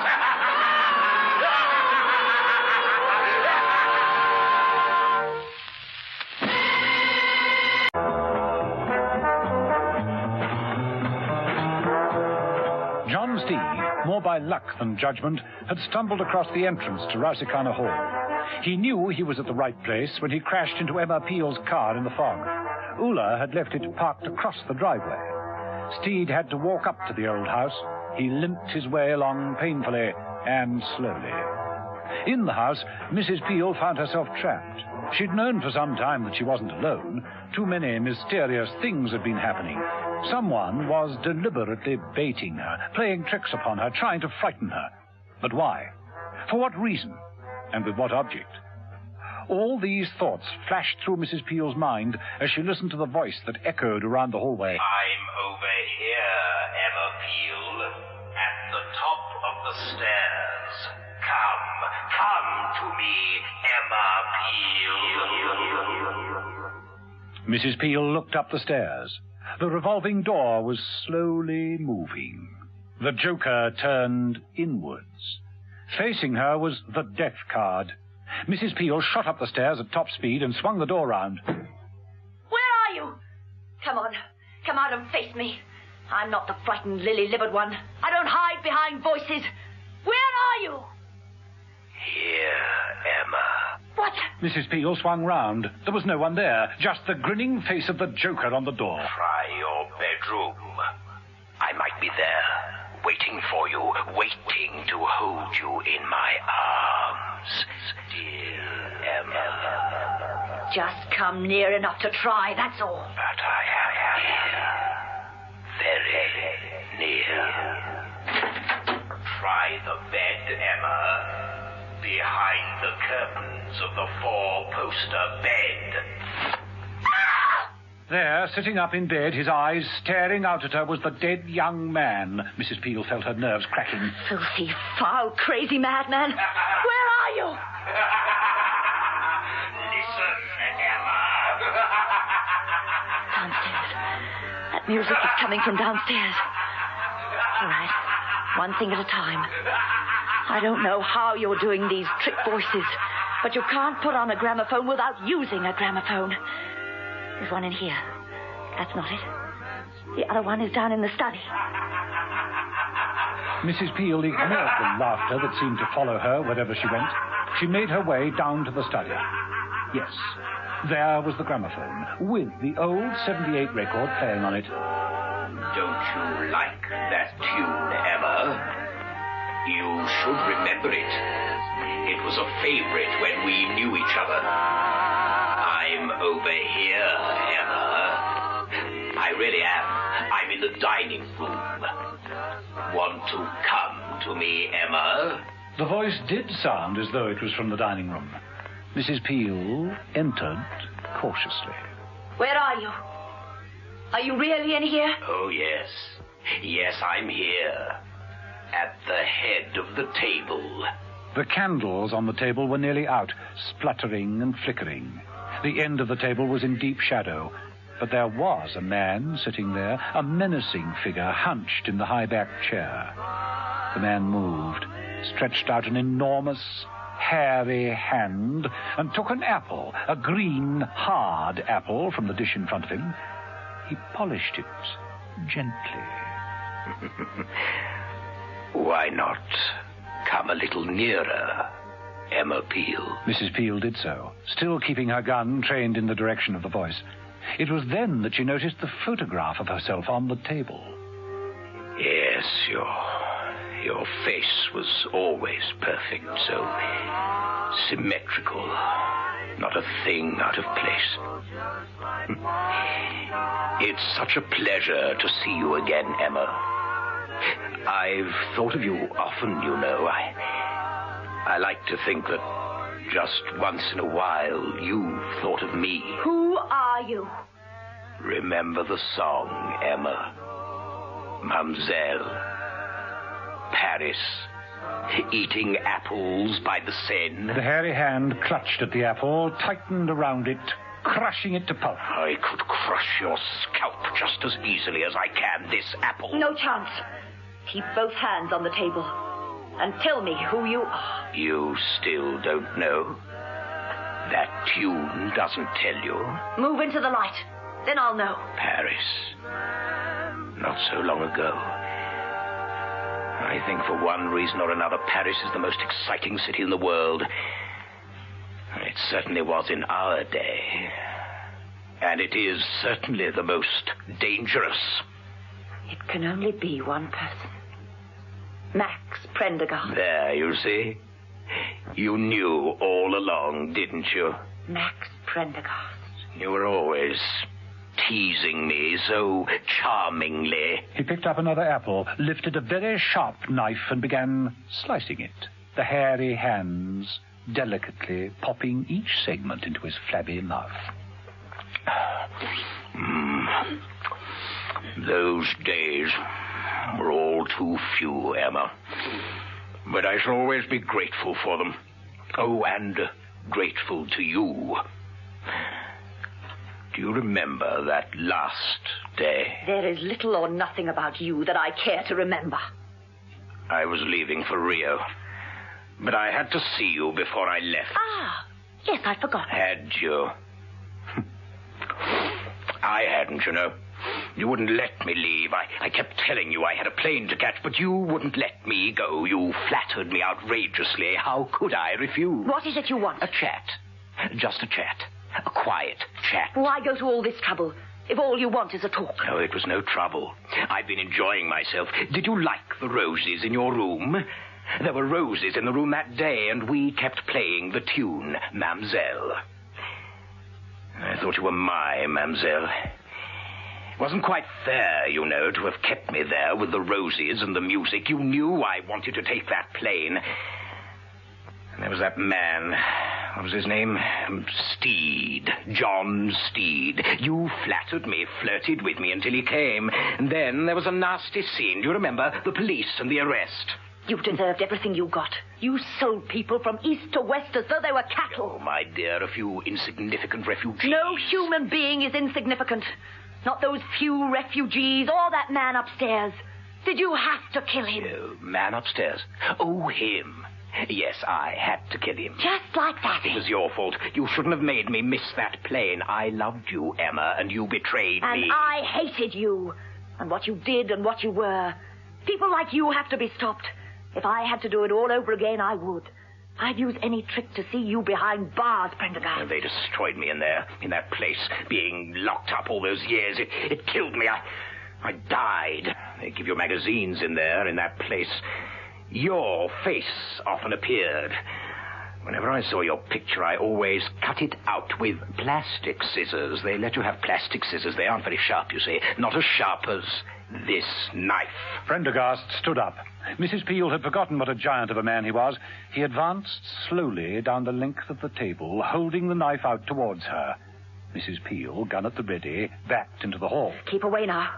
Stand back or I'll drop you. In the hallway, Mrs. Peel stopped. From the top of the stairs, a voice said... Oh, how exciting! A knife and a gun! Ola! That's right. And I've got a gun, too. You see, I'm not alone anymore, Emma. I found someone who understands me, who's in sympathy with me. Yes, that's right. Ola, do you know what kind of a man he is? Do you have any idea? He's going to kill you. He said I could watch. Max advanced on Emma, knife outstretched. You're asking for it. You're going to make me kill you. I'm dead, Emma. You can't kill me twice. Oh, what fun. You said I could watch. Then watch this. Your gun's only got blanks in it. Mine hasn't. Ula fired. Mrs. Peel ducked and threw her gun at Ula. It was a good shot, catching her under the chin. Mrs. Peel didn't wait for more. She shot up the stairs, grabbed Ula's hand that held the gun. It dropped, skidded through the banisters into the hall. Leave me. No, leave me. Mrs. Peel got a hold on Ula and threw her at the revolving door. She went through it, spinning it off its central pivot, and landed unconscious on the other side. Here goes. Mrs. Peel swung over the banisters and dropped into the hall. She made for Ulla's gun, but... Too late. Mrs. Peel was looking down the wrong end of it. No. A bullet would be too quick. Too quick. Prendergast moved in. Mrs. Peel tackled him. In the struggle, the candelabra was knocked over. Mrs. Peel found the hairy hands grasping her throat, squeezing. My mamselle. Die, my mamselle. That lovely face, let me cut it, as I get so many photographs. Now! Prendergast had the strength of a madman. Mrs. Peel's eyes glazed as the pressure on her throat increased. The knife! Prendergast forced Mrs. Peel to her knees. He bent over her to deliver the coup de grace. Then it seemed as though the roof fell in. Spot of bother, Mrs. Peel? Just a little, Steve. I must say you play your cards at the right time. That's Max Prendergast. He escaped from jail. Not for long. Thought I'd give you a lift home. That is, unless you want to stay for the rest of the weekend. You've just got to be joking, Steve. Oh, I'm no joker. He is. There's one in every pack, you know. Well, fog's lifting. Want to go home, Mrs. Peel?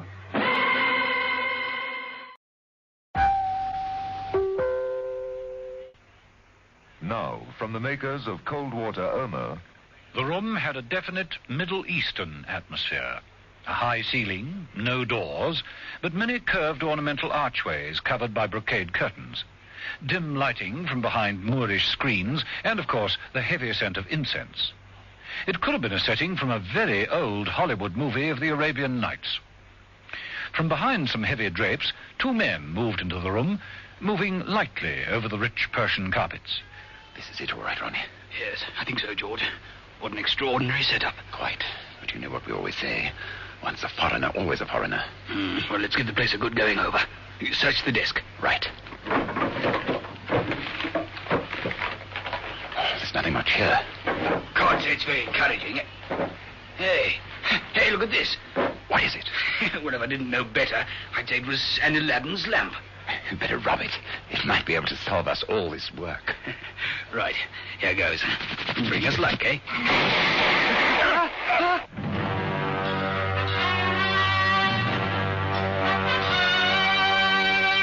The Avengers. John Steed and Emma Peel. The Avengers.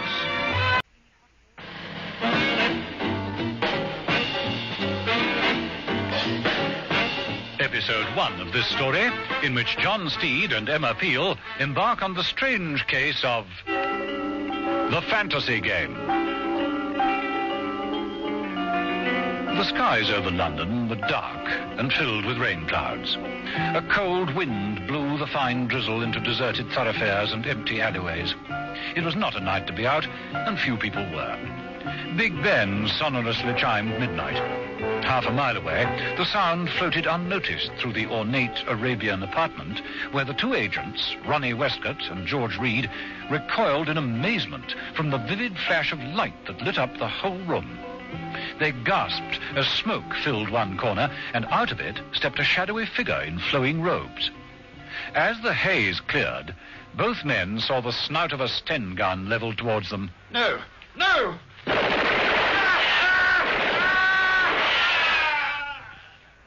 George Reed was mowed down by a hail of bullets. Ronnie Westcott, who was closer to the arched entrance, sprinted through the velvet drapes as the Sten gun swung round on him. The figure ran forward in pursuit, firing all the time. When it reached the passageway, there was no sign of Ronnie. The man paused, crouched to the ground, wiped his hand on the carpet and brought it up sticky with blood. Clearly, Ronnie was hit. The man smiled cruelly and turned back into the room, standing over the body of George Reed with great satisfaction.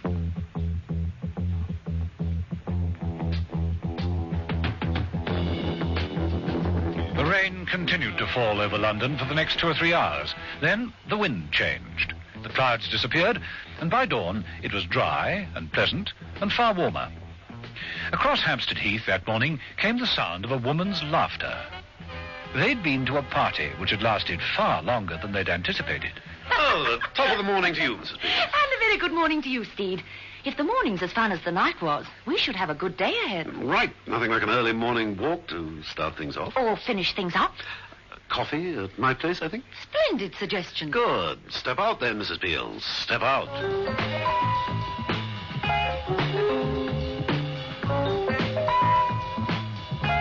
A short while later, at the entrance to Steed's apartment...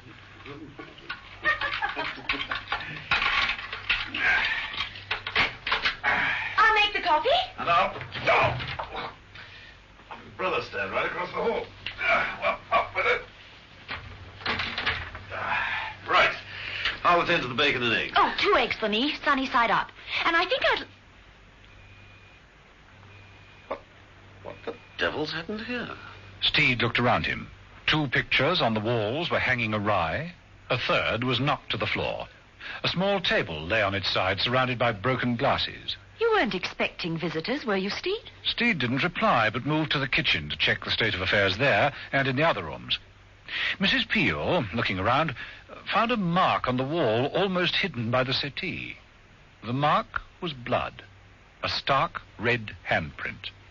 She knelt to examine it, and a second print lower down.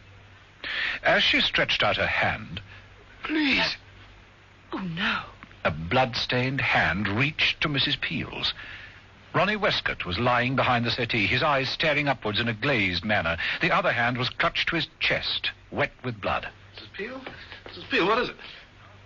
Oh, Ronnie. Ronnie Westcott. I'll phone for a doctor. No. No, mustn't leak out. Top security. I'm finished anyway. No, doctor. How is it, Steed? Steed, listen carefully. George Reed, myself, we stumbled onto something big, important, full story in George's rooms. Evidence. Where is George? George is dead. Who did this, Ronnie? Who was it? Jeannie. Jeannie? Jeannie who? Who is she? Honey. Beware. Steed up.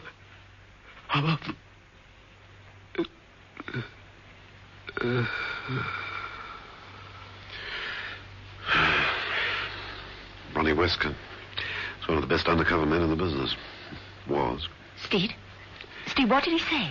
Something about a woman named Jeannie. A good-looking woman. He said she was a honey. Well, call MI5, Mrs. Peel. Q Division Colonel Robertson.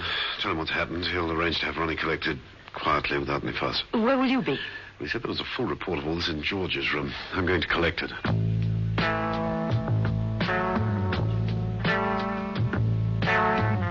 George Reed's dead body still lay where it had fallen hours before. The tapestries at the far end of the Arabian room were parted. A powerful-looking Turkish man entered, expensively, immaculately dressed. The robed assassin led him across to where the dead man lay. There, Mr. Arcady. This is the man, and this is his wallet. George Reed. You say the other one got away, Vincent? Yes, but he was hit. I didn't miss him. He can't live long. I trust not. It is a pity you allowed him to escape. The thing to do now is cover all traces. I will attend to this one. An address. The address on this card from the wallet. You see what you can find. Yes, very well, Mr. And, Vincent, whatever you find, destroy it.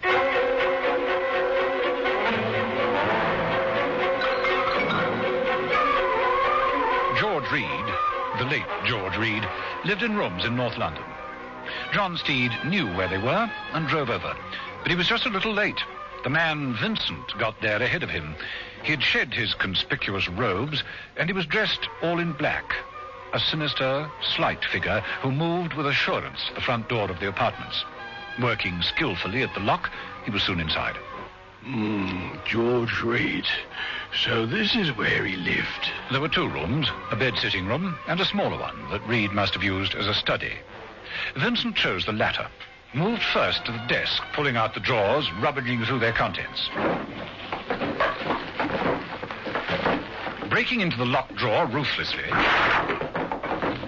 he found a metal waste paper basket and began filling it with papers from the locked drawer. Then he moved to the filing cabinet. It was, of course, locked, but that didn't present any problems. Easy. It must be in here.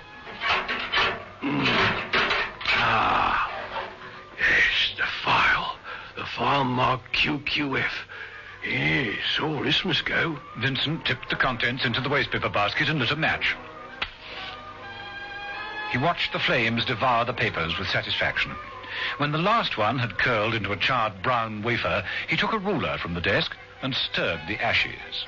Satisfied that no one could restore the contents, he moved towards the door. It was then that John Steed entered. Vincent quickly moved into the protection of a large cupboard that stood near the door. Steed entered cautiously and was immediately aware of the smell of burning. He looked around, spotted the waste paper basket, and moved over to it. Vincent, in the shadows, drew from his belt a long, oriental dagger. Steed touched the waste paper basket and recoiled from the heat just as Vincent lunged forward. The knife came down, but Steed had moved sideways. The knife ripped his coat. Steed grabbed at the knife hand just in time. The two men grappled. Steed found himself staring at the stockinged mask. With a vicious twist, Vincent stabbed again, but Steed was prepared this time. The knife fell to the floor. Vincent got a better grip and tripped Steed, who fell back against the cabinet. Vincent moved in, but Steed bounced back from the cabinet, knocked Vincent sideways. Steed got a hold and with one swift movement threw Vincent over his head towards the window. The effort made Steed fall to his knees, but by the time he'd scrambled to his feet and made for the window, Vincent had picked himself up and was running down the alleyway. Steed paused, realized pursuit was impossible, and picked up the knife from the carpet. Well, this should be useful. Definitely not made in Sheffield. Steed placed the knife on the desk and inspected the filing cabinet and the waste paper basket. It was clear that Vincent had done a good job on getting rid of everything Steed was looking for. Finally, Steed moved over to the tall cupboard by the door. Cupboard filled with dozens of jars, all marked Best British Honey. Well, this can't be for real.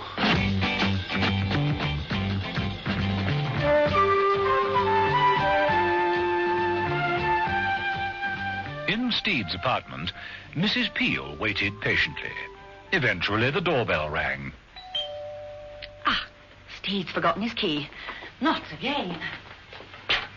It was the postman. Morning, miss. Ready's a package. Just so near, will you? Oh, right. Thank you.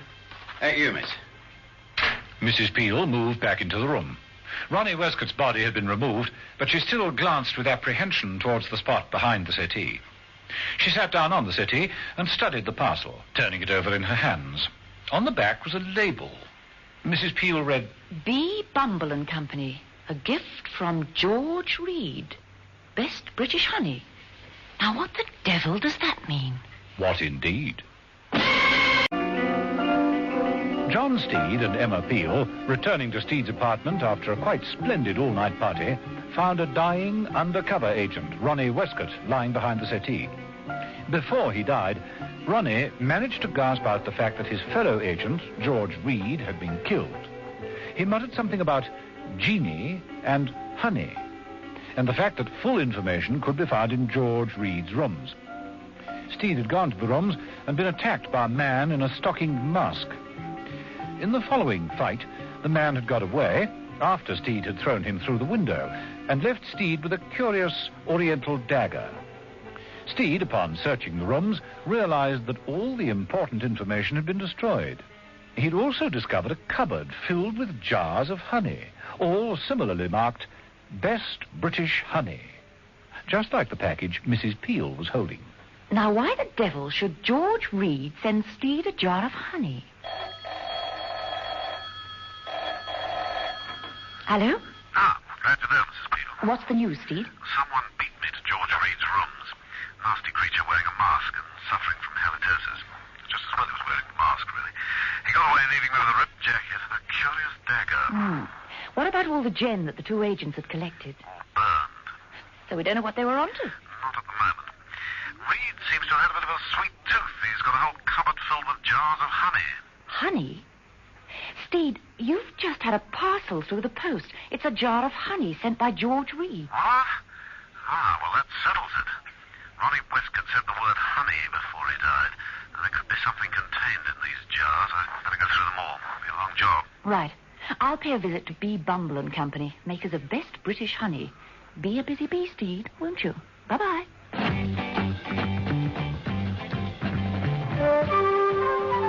The Turkish gentleman, who was known as Arkady, was a health fiend and spent a considerable number of hours in the local health centre. He was there, concealed to his neck in a steam box, when Vincent reported his recent encounter with Steed. So you left him there? That was very foolish, Vincent, very foolish.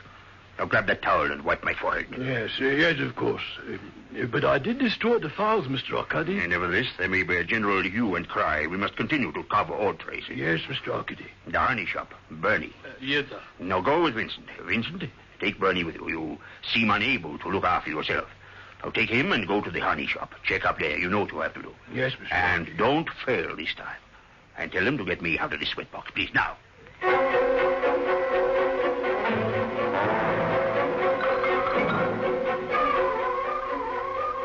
So, both Mrs. Peel and the opposition both made their way to the curious establishment of B. Bumble and Co. Outside the building hung the sign, "Homemade honey from hilariously happy hives." Mrs. Peel raised an exquisitely curved eyebrow. Her lips twitched into a smile as she opened the door. Anyone at home? Obviously no one in the hive. Who's there? Who's there? Good morning, dear lady, good morning. Good morning. Mrs. Peel found herself confronted by a rotund, cheerful little man who wore a beekeeper's hat with a veil and a long white coat. Oh, forgive me. I've been attending to my little charges, my bees, buzzing round their hives, so to speak. Must be exhausting work. Oh, but rewarding, you know. Yes. Reward always at your service. Oh? Treat my little bees like little children, for after all, make bumble honey. Now, dear lady. Can you arrange that? But of course. That's what encircles the globe. Syrup in Sweden, nectar in Nyasaland, honey in the Himalayas. You just give me the address, and I'll dispatch it post-haste. How much do you wish to send? Just a jar or two. Of which particular kind? You see, our six-legged friends are very versatile. I have 365 different kinds of honey. Just imagine. Breakfast toast for a whole year, and never the same flavor twice. Except in leap year. Oh, quite so. Well, I thought this would be rather nice. Mrs. Peel produced the honey jar sent to Steed by post. She handed it to Bumble, who peered at it short-sightedly. Yes. It was at this point that the shop door opened. Vincent and Bernie entered. I'll be with you soon. Won't keep you a moment, gentlemen. Now, let me see. Yes, strength 3, pure syrup without wax. 2 jars, you said. Well, now, if you'll just put the address on these labels... Yes, of course. That jar was sent to me by a friend of mine. Mr. George Reed. Vincent, who had been studying bottles of honey on various shelves, immediately took notice. Perhaps you know him. Mr. George Reed? Reed. Oh, no, dear lady, I'm sure you'll understand. We get so many customers, you know, so many. But this was sent only the day before yesterday. The postmark on the package says... Oh, a day before yesterday. Well, in that case, of course, I wouldn't remember him. And you, dear lady, must be mistaken. But I'm not. I can't be. Oh, but you are. The day before yesterday, I was at the Bahrainian embassy, making a personal delivery of my delicious honey. And this shop, dear lady, was shut. Are you sure? Of course I'm sure. Now, will that be all? Yes, thank you. You will see that the honey is dispatched right away, won't you? Oh, of course. With Bumble, there's never a fumble. Never fear, dear lady, never fear. I'll try not to. Granny, follow her. Follow the girl. You know what to do. Right.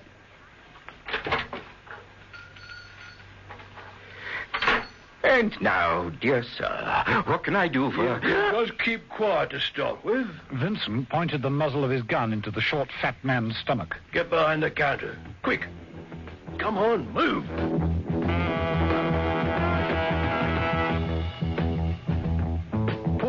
Steed. He'd been investigating the contents of those honey jars for hours. He was still clad in the dinner jacket from the party of the night before. Lots of empty jars surrounded him as he pitched yet another quantity of honey down the sink in George Reed's kitchen. The telephone rang. Steed resisted the desire to wipe his fingers on his torn jacket. He licked them instead and headed for the phone. Hello?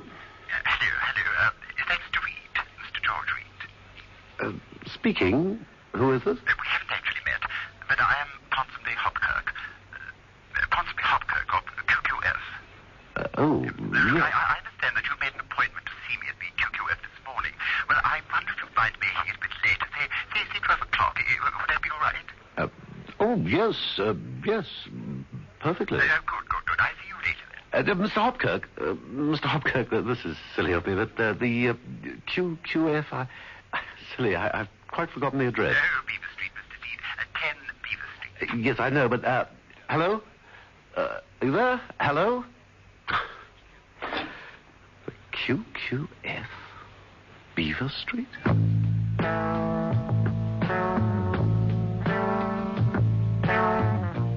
Beaver Street is in Westminster, a short street leading down to the Thames. Steed had little difficulty in finding it. He parked outside, and slipping his overcoat over the torn dinner jacket, he approached a door which read, "The QQF Inc. Knock and enter." Steed did so. Steed found himself in the passageway leading to the Arabian Room. Soft carpets clung to the walls, tapestries draped them, and there was the heavy smell of incense. Back in the Middle East after all these years. And the difference is that it's so badly lit. Not even a red light inside. Oh, well. Steed moved forward, and pushing aside the drape over the archway, entered the main room. It appeared to be empty. A dry cough from behind a Moorish screen made him swing round. Oh, I beg your pardon. I was looking for a Mr. Hopkirk. I am Napoleon. At least that is whom I'm about to become. Please do not disturb me. Steed, peering through the gloom, saw the reclining figure of a man dressed as Napoleon lying on a divan. Steed approached. Look, I'm terribly sorry about that retreat from Moscow, and I don't wish to disturb your dreams about Josephine, but I am still looking for Mr. Ponsonby Hopkirk. Mr. Ponsonby Hopkirk of the QQF? Did I hear my name mentioned? Mr. Ponsonby Hopkirk. Mr. Reed, isn't it? Mr. George Reed. Yes, that is... Yes. Let me take you by the hand, Mr. Reed. Well, if you insist. Welcome to the QQF. Doubly welcome. You're not in a great hurry, are you? You'll wait. You'd like tea, coffee, perhaps, or a drink? A drink. Right away. Ponsonby Hopkirk reached out a hand and took up what appeared to be a replica of an Aladdin's lamp. He rubbed it suddenly.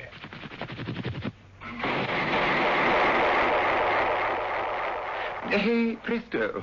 Open sesame and all those camps, hey. Look. Steed looked. Appearing through the haze of smoke stepped an attractive, scantily dressed young lady. She advanced towards him. Would you like something? Well, How do you like my little genie? Genie? A service with a smile, eh? We live up to our name. QQF. Quite fantastic. We live out everyone's fantasies for them, and so relieve the emotional tensions. Tell me, are there any fantasies we can do for you? Well, at the moment, I think I've got my brain full. Do you mind if I sit down and think all this out, Mr. Ponsonby Hopkirk?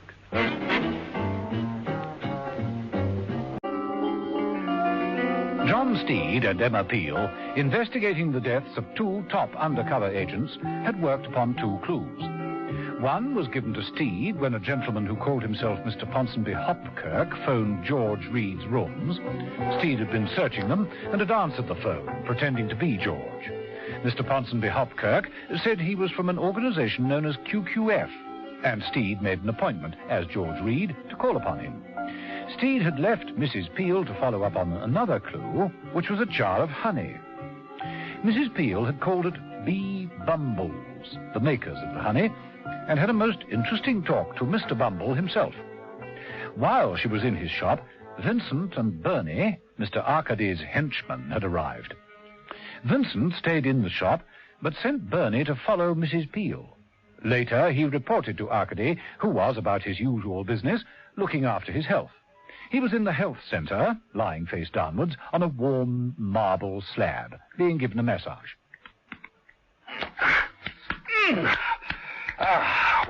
Good. Good, Vincent. So you took care of everything at the honey shop. Oh, yes, there was nothing you need worry about there, Mr. Arkady. You mentioned that you sent Bernie off after the woman who called while you were in the shop. Yeah, well, she was there when we arrived. I heard her mention the name George Reed, so I thought she might be dangerous. You know, someone checking up. You don't know her name? No, but I thought it best to send Bernie off to... Perfectly correct procedure. Yeah, thank you, Mr. Arkady. Bernie knows what to do, I presume. Oh, yes, Mr. Arkady. Bernie knows what to do, all right, never fear. Bernie followed Mrs. Peel, who made her way back to John Steed's apartment. She'd just got in and was checking the postmark on the package of honey that had been sent to Steed when the doorbell rang. Now, who the devil's that? Steed back? Oh, surely not. Bernie stood in the doorway. He was holding his hat deferentially in front of him. There was a menacing silence.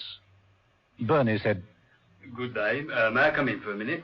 Mrs. Peel looked at him, sensed something very wrong, and jumped aside just as Bernie fired through the hat, missed Mrs. Peel by inches. She grabbed the door and swung it back on his hand. Bernie leapt forward. Mrs. Peel chopped at his gun hand. The gun went off again. Mrs. Peel closed in, fighting for her life. She couldn't make him drop the gun. All she could do was prevent him from turning it upon her. He was strong, too strong for Mrs. Peel. She changed her tactics, let go of the gun arm, and seized the other one. She gave a terrific throw, and Irish whipped him sideways across the room. He hurtled across a table and crashed into the wall. Mrs. Peel hurried over to where Bernie lay on the floor. She turned him over. His eyes gazed up, staring but sightless. He still held the gun, crooked back against his chest. There was a small hole in his coat. A red stain seeped across his shirt. He was dead.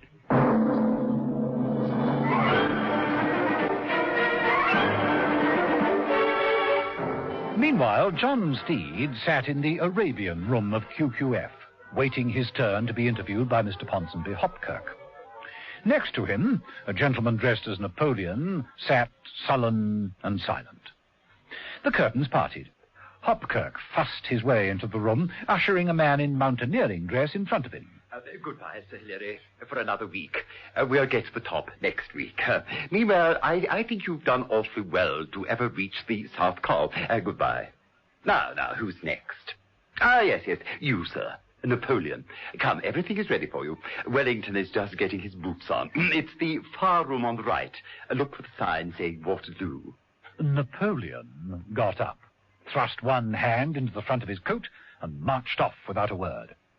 Hopkirk turned to Steed. Now, Mr. Reed, I'm so sorry to keep you waiting, but it's been so busy here today.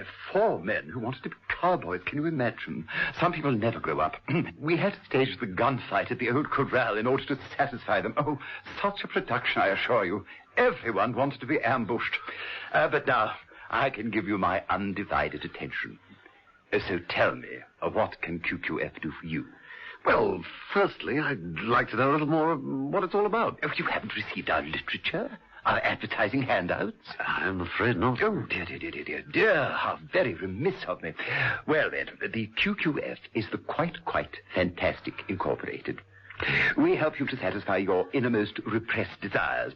All of us are dreamers, you know. We indulge in fantasies such as what I would do if I won the Irish sweep, what it would be like to spend an hour or so with Brigitte Bardot. Oh, all very healthy. But some people find it hard to get rid of their fantasies in action. They become repressed and subsequently depressed. We, in a nutshell, Mr. Reed, create the fantasies and let you live them, getting rid of all those nasty repressions.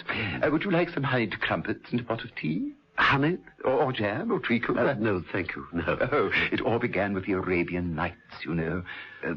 What did? The QQF. Yes. As a boy, I was fascinated by the tales of the Arabian Nights. I would dream of living in that exotic era. Then one day I thought, well, why dream? Why not make my dream a reality? I see. After that, it was easy. I created this place.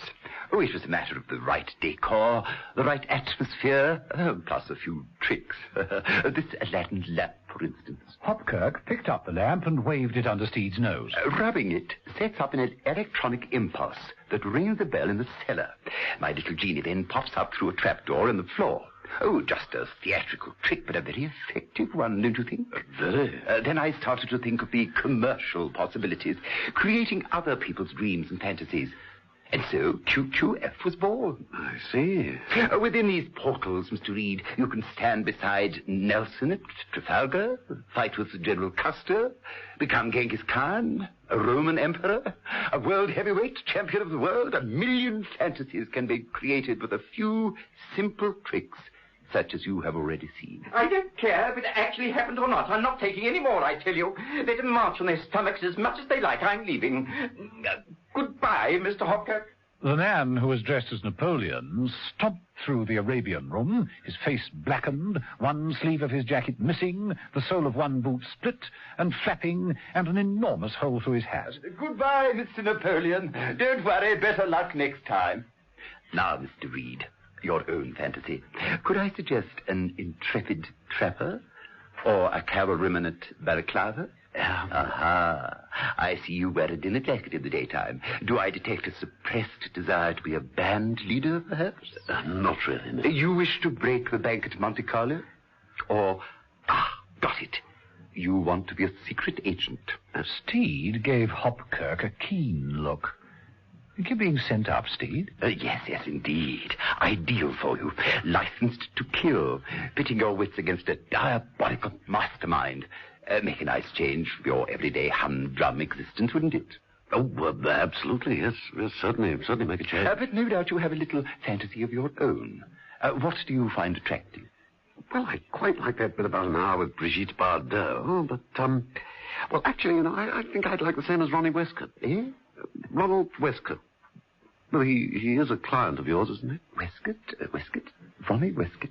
Oh, yes, but I hardly think you did create a fantasy for him, didn't you? Well, I was working on it, yes, but I wouldn't have thought it was you. Oh, come now, if it was good enough for Ronnie. Well, all right. I'll let you know when it's arranged. I can't say how long it will take, but I'll be in touch when it's ready. Fine. Thank you so much. I'll be getting along then. Oh, by the way, what is it? The fantasy, I mean, what am I to be? Oh, chief eunuch in a harem. Brigitte Bardot's no good to you now, Steed.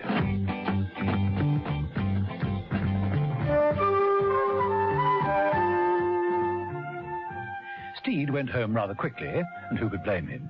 He still looked a little stunned as he entered his apartment and made for the liquor cabinet, pouring himself a large drink. It was then that he noticed a pair of legs sticking out from behind the settee. Sighing impatiently, he picked up the phone and put through a call. Hello? Your Q Division? Is that Colonel Robertson? Steed here. Yeah, look, Colonel, didn't the body in my flat? Moved right away, please. Yeah, but it's very untidy, and I don't know what the cleaning woman will think when she... What's that? You already have? No, it's another body entirely. Yes, a different one. Well, Colonel, I have absolutely no control what happens here while I'm out. No, I am not trying to corner the market. And furthermore, But the line went dead. Everything's dead, except Ponsonby Hopkirk's fantasy. They're far too much alive for my liking. Murder, mayhem, corpses littering the living room. I've got a distinct feeling. John Steed, pretending to be the dead undercover agent George Reed, had kept his appointment with Mr. Ponsonby Hopkirk and found that QQF stood for quite fantastic. An organization that more than lived up to its name. It was Hopkirk's own brainchild. An establishment where people could get rid of their inhibitions by acting out their fantasies. Steed had seen a mountaineer who wished to be Sir Edmund Hillary and a quaint gentleman who wished to be Napoleon. Steed had got away from the place before getting too involved, and returning to his own apartment, had found the body of Ronnie Westcott had been taken away as arranged, but in its place lay another dead man. His name was, or rather had been, Bernie, and he'd followed Mrs. Peel back there after overhearing her conversation with Mr. Bumble in the honey shop. In the life-and-death struggle that followed his attempt to shoot Mrs. Peel had lived and Bernie had died. And Mrs. Peel, as she told Steed on the tape, had gone back to Bumble's. Hello? Hello, Mr. Bumble? Mr. Bumble? Oh, there you are, Mr. Bumble. I wonder if you could tell... Mrs. Peel walked across the shop to the counter. Bumble sat behind it, propped up on his elbows, apparently dozing. Mr. Bumble? He was dead. Mrs. Peel was about to move away when she noticed a scrap of paper by the body. She picked it up and looked at it. It was headed... Application form, the QQF Incorporated, 10 Beaver Street, name Vincent East. Worth a try, I suppose. Vincent East, whose application form now rested in Mrs. Peel's handbag, was reporting back to his boss, Arcady, who was sitting on a couch in the health centre manicuring his nails. My dear Vincent, now what has happened to Bernie? I don't know, Mr. Arcady. He's been gone a number of hours. He should have reported back by now. Well, he ought to have. Ought?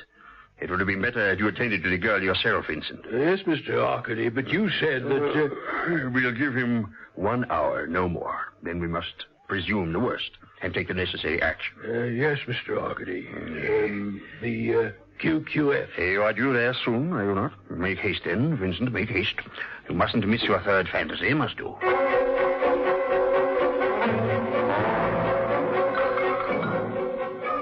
Mrs. Peel had no difficulty in finding the QQF, and pretending to be a newspaper woman, she quickly got in to see Mr. Hopkirk, who immediately outlined the function of the organization to her. Mrs. Peel listened in fascination. Specific cases, you say? Mm-hmm. Well, I suppose my most ambitious fantasy to date was the sinking of the Titanic. Several of my staff had to be resuscitated afterwards. Any failures? Oh, never. Although the Titanic was nearly sabotaged by an elderly actress who claimed to have been in cavalcade and said Noel Clouds was far more satisfying, I ask you. Of course, my list of successes is enormous. Hannibal crossing the Alps, and very many assassinations, riding a Derby winner. Assassinations? Yes, we've had several of those. Very difficult, some of them. Well, how can you go about an assassination? For our readers. Well, first our client selects his victim. A VIP, perhaps, or an important businessman. Then we arm our client with this. Hopkirk produced an automatic with a long snout and a telescopic sight on top. Then we put him in a position to use it. We allow him to actually get his victim in his sights. And then... Then? Hopkirk brought the gun round to face Mrs. Peel. He pulled the trigger. Then he has a fine photograph to commemorate the occasion. Oh, I see. A camera gun. Correct. It helps the client to get a great deal out of his system, and no one gets hurt. I can't tell you the number of mothers-in-law who've been harmlessly disposed of in this way. I see. Now, Mr. Hopkirk, if I could know a bit more about your clients. Clients? Yes. Vincent East, for instance. I understand he is a client of yours. Mrs. Peel, I regret that I am unable to discuss individuals. The ethics of my business, you understand. My lips are sealed. Oh, but surely... No. I must insist. It would be a betrayal. Well, thank you anyway. Goodbye. It's been a pleasure, Mrs. Peel. And if you should ever wish to join QQF, a fantasy, perhaps? Thank you, Mr. Hopkirk, but I haven't yet exhausted reality. Goodbye. As Mrs. Peel made her way out of one exit, a harem girl, working as an usherette, showed Vincent East in through another draped archway. Hopkirk immediately stepped forward. Ah, Mr. Vincent, are we ready for our third fantasy? In a very nice, murderous mood? Today, I hope,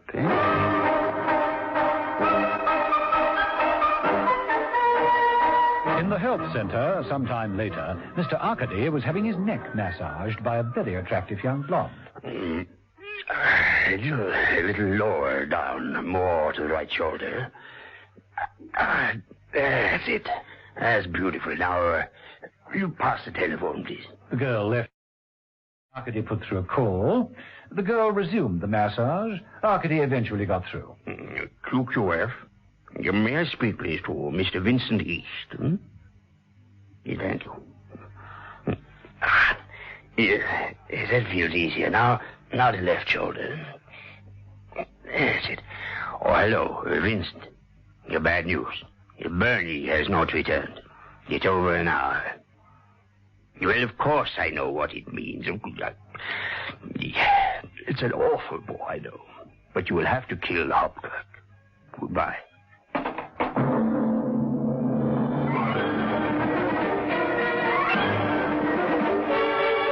Mrs. Peel returned to John Steed's apartment and this time found him at home.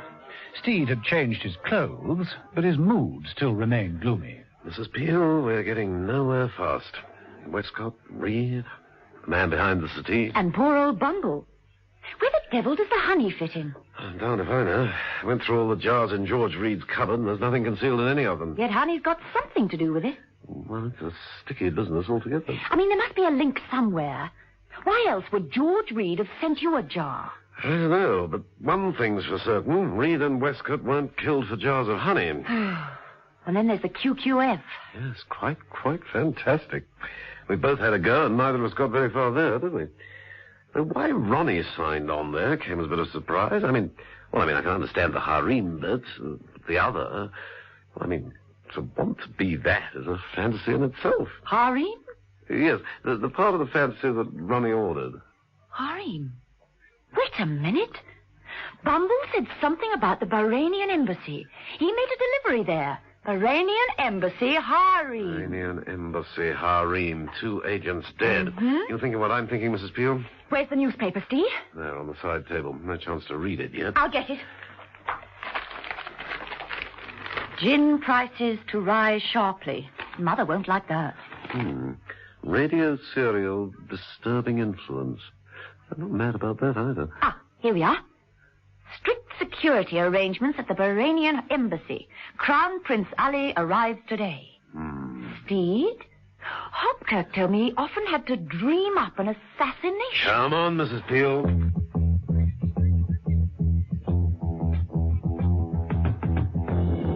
And in the Arabian room at QQF, Hopkirk was not only holding the floor, he was pacing it. Now, Mr. Vincent, let us rehearse it just once again. Oh, if you insist. Now, I am the Crown Prince Ali, and you, the murderer, are concealed, say, here. Now, come along. Oh, very well. You don't sound very enthusiastic, and we must have enthusiasm. Now, I am perhaps enjoying a quiet smoke. Hopkirk picked up a hookah and began to draw the smoke through the long, flexible tube. The water in the bowl of the vase bubbled gently. Now, you have not revealed yourself yet. The moment of surprise has yet to come. You hold your gun at the ready. The gun, Vincent. The gun on the table. Vincent picked up the camera gun, and when Hopkirk half turned away, placed it back on the table and took a real gun from his belt. Now then, choose your moment. And well. Then up you pop. Now. Right. No, man. You're not putting enough into it. You won't get any satisfaction out of your fantasy unless you put something into it. Think murderously. Lift the gun a little bit higher. Your whole expression is too bland, too unconvincing for words. You wouldn't frighten a fly off the wall. Now fix me with your eye and think to yourself, I am going to kill him. I am going to kill him. Much better. Much more realistic. Vincent didn't even look at Hopkirk. He moved swiftly to the table and picked up the top file. QQF Incorporated. Fantasy number 3. Subject, assassination of the Crown Prince Ali of Bahrain. Thank you, Mr. Hopkirk. Thank you for planning it all so nicely. Don't worry. I'll see it's all carried out to the letter. John Steed and Emma Peel had held a council of war in Steed's apartment, trying to work out not who had committed 3 murders, but why. It wasn't until they'd pooled their knowledge regarding their separate visits to quite fantastic ink that they suddenly had an idea. The Crown Prince Ali of Bahrain was visiting Britain, and strict security precautions were being taken to protect him. Emma Peel remembered that Hopkirk of QQF had told her he's often had the task of planning several fantasy assassinations for the relief of tension of several of his clients. Steed and Mrs. Peel had looked at each other and, without saying a word, agreed it was time to pay another visit to Mr. Ponsonby Hopkirk. They made good time to number 10 Beaver Street, but by the time they got into the Arabian room, Vincent had gone, and Hopkirk lay on the floor, dying. Gently now, gently. Fantastic. Quite fantastic. Steed, look at this file on the table. QQF Fantasy Number 3. Subject, the assassination of Crown Prince Ali of Bahrain. And the file is empty. Hopkirk. No good. Hopkirk, this fantasy, the murder of Prince Ali. Now, when's it to take place? Tomorrow. Tomorrow night. But how, Hopkirk? How? I've got to stop it. Tell me how. Too late. The plan's been taken. It's already underway. It's too late to stop it now. Just too late.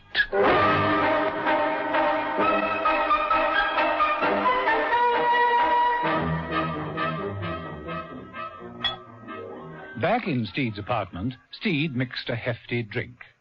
You're getting as bad as Mother, Steed. Cheers, Steed. Cheers. Although at the moment there's really not much to cheer about, is there, Mrs. Peel? What are we going to do? Well, why don't you just go to the Crown Prince and tell him there's going to be an attempt on his life tomorrow? Oh, I can't do that. Well, it seems simple enough. Well, look what it says here in the newspaper. You know why he's come over here? To sign over the oil concessions in our favor. Exactly. In return for which we will give his country full military protection. Well?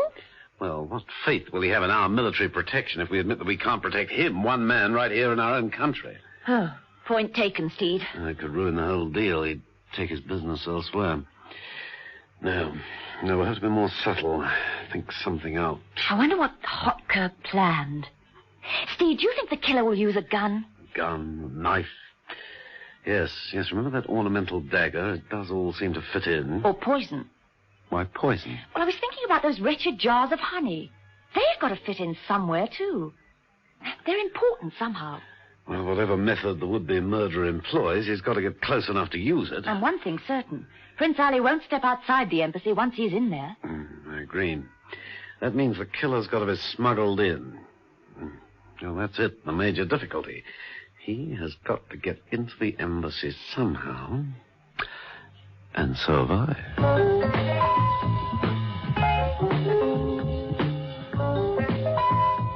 The reception hall of the Bahrainian embassy is large, opulent, and beautifully furnished in a Middle Eastern style. A gong crashed out. Along the corridor hurried a large man wearing traditional Arab robes. He approached a dais in the hall and prostrated himself on a large cushion. I crave pardon for this intrusion, Your Majesty. What is it, Grand Vizier? An effendi from the British government, most high and gracious one. He begs to be admitted to your most high, illustrious presence. Is he to be trusted? His credentials have been checked once, twice, thrice times over, O High One. His person has been searched for offensive weapons. I, who am only a speck upon the camel's back, a lowly, ignorant toad in all-seeing eyes, think he can be trusted. Then admit him. At once, Master of Wisdom, with all speed. The vizier waddled out and whispered to John Steed. You enter with the head bowed. Do not speak until His Highness addresses you. Advance with head bowed. Steed nodded and was ushered into the presence. Effendi Steed, Your Majesty. Now, what is your business, Mr. Steed? A social call, Your Highness. I'm with the Ministry of Eastern Affairs. We merely wish to ensure that Your Majesty is enjoying his stay in this country. Thank you. You may gaze upon the royal features. Steed raised his head and looked at an extremely nice-looking young fellow of 30, boyishly handsome, dressed in flowing robes and traditional headcloth. On behalf of my peoples and my country, I, Ali Belshazzar Moham Gabar, Crown Prince of Bahrain, defender of the faith, soother of all souls, lighter of dark corners, maker of men's destiny, fountain of wisdom, welcome thee. Vizier, you may retire. Yes, so great one. The vizier backed carefully through the curtains. The prince got up from the dais and said, That's got rid of him, thank heavens. Do you play cricket, Mr. Steed? Oh, well, yes, I do, but... Bowler or batsman? Well, a bit of an all-rounder, Your Majesty. Oh, but... jolly good. The prince tossed aside his traditional robes and appeared dressed as an ordinary young Englishman in white slacks and an open-neck shirt. Henry? Your Highness. The guard at the door snapped to attention. Set up the wicket and get over to the far door to keep an eye out for the jolly old Grand Vizier. He's one of the old school, you know, Mr. Steed. Bit of a stickler for tradition. The prince reached behind the throne and produced a cricket bat and ball. Harold, Herbert, take up fielding positions. 2 guards leapt forward at the command. The prince tossed the ball to Steed and took his place at the wicket. Right. Send him down good and fast, Steed.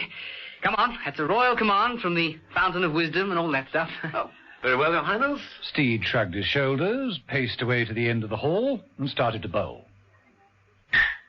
That's the style. Keep 'em coming, keep 'em coming.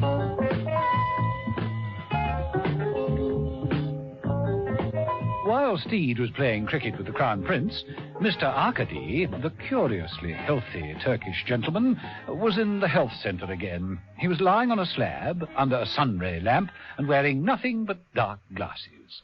Vincent entered. I have been reading the QQF's plan.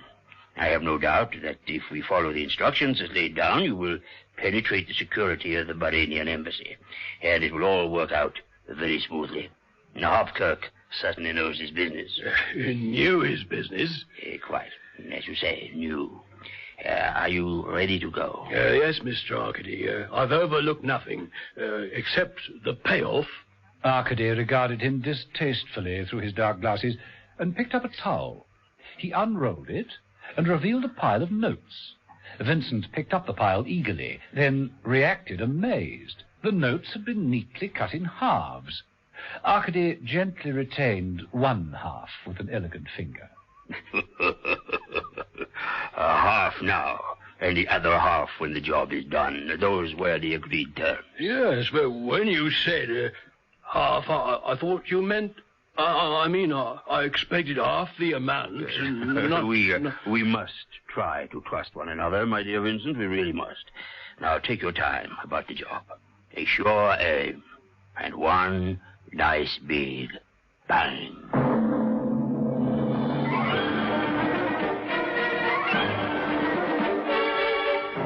John Steed had to admit that Prince Ali was a far better batsman than he was a bowler. Yeah, I think a break for tea is clearly indicated. You would like some tea, Mr. Steed? Oh, thank you, Your Highness. Yes, I would. You summoned, O great and high one. I certainly did. Tea, Vizier, for myself and my guests. Instantly, Your Highness. The Vizier clapped his fleshy hands, and instantly the curtains parted. 2 heavily veiled harem girls appeared through the drapes, carrying trays of tea and various things to eat. Well, I've heard of instant refreshments, but that really is service. Oh, we don't stand any laxity, you know, Steve. These are a couple of my wives, by the way. Right. Number 4 and number... let's take a closer look at... number 33. Charming girl. Cost me a bag of salt and 4 goats. I got lots more out the back. Goats? Wives. Matter of status, you see, having a lot of them. Vizier, how many wives at the last count? 239, Your Mighty One. I should think you would have to be mighty, too, with that lot. I see your eyes flashing at the prospect, Mr. Steed. But did you stop to consider that a man with 239 wives also acquires 239 mothers-in-law? That's a very sobering thought. Well, then, here are hot scones. What would you like with him? A little goat's cream? Papyrus jelly? You haven't had any honey, have you? Honey? I loathe the stuff. Vizier, honey for Mr. Steed. And make sure you taste everything on the trays before we eat. I'm sorry to insist on this, Mr. Steed, but you see, so many people want to kill me. Would you believe that? John Steed had managed to obtain the necessary credentials to get him into the Bahrainian embassy. There, the atmosphere of strictly orthodox Arabian behavior had been shattered when Crown Prince Ali, a personable young man with an English accent, had insisted on playing cricket in the large reception hall. Steed was finding the visit extremely pleasant, and when tea was served, he noted that the security precautions covered death by poisoning. Right, Vizier. I shall have a little of that, 2 of those, cup of lemon tea and some gooseberry jam on one of the hot scones. Yes, Your Highness. Well, hurry up and taste the lot. Immediately, O great and powerful one. The great and powerful one is also the hungry one. Steed watched with interest as the Grand Vizier moved round the trays, sipping tea and crunching biscuits, sucking a spoonful of gooseberry jam. No discomfort? None, Your Majesty. Not even the slightest twinge? No, O gracious one. The food is pure enough for the devourer of evil to consume. The devourer of evil has no wish to devour evil. That's the whole point of the exercise. The Grand Vizier tastes everything for me, Mr. Steed. So I observe. There's always some nut trying to pop me off. Have to be extremely careful. Why, only last year we discovered that 2 of my cooks were members of the Pale Mauve May movement. Oh, indeed. What steps did you take? Oh, I liberated them for good. But come, Mr. Steed, what about you? Tea? Thank you, yes. 2 lumps. But you haven't got your honey. Well, it really isn't important. I think I prefer the gooseberry jam. Please don't bother. This looks fine. You say you loathe honey, Your Highness. Oh, can't bear it. Never touch it. Far too sweet for my taste. My wives, though, they love it. All of them. Oh, is that so? Yes. No idea how much they eat. 239 tummies to fill is a devil of a lot. Had to order loads of honey while I'm here. Ah, and you order best British honey, of course. Of course. From B. Bumble and Company, of course? Of course. Yes, that's right. 40 jars of the stuff. A whole truckload. I see. 40 jars? 1 truckload? Oh, they weren't small jars like the gooseberry jam. They were special. Prince-sized jars. More like the ones round the walls. The prince indicated with a wave of his hand an enormous Ali Baba-type jar standing in the corner. 40 man-sized jars. May I see them? Impossible. They're all in there. Again, the prince gestured with an elegant wave of his hand, this time towards a draped doorway flanked by burly guards. Steed got to his feet. Well, surely your Highness won't mind if I have a quick look. But as Steed moved forward, the 2 guards at the entrance jumped to attention and slammed their scimitars across the doorway, barring the entrance. You can't go in there, Steed. No man can, except me. That is my harem.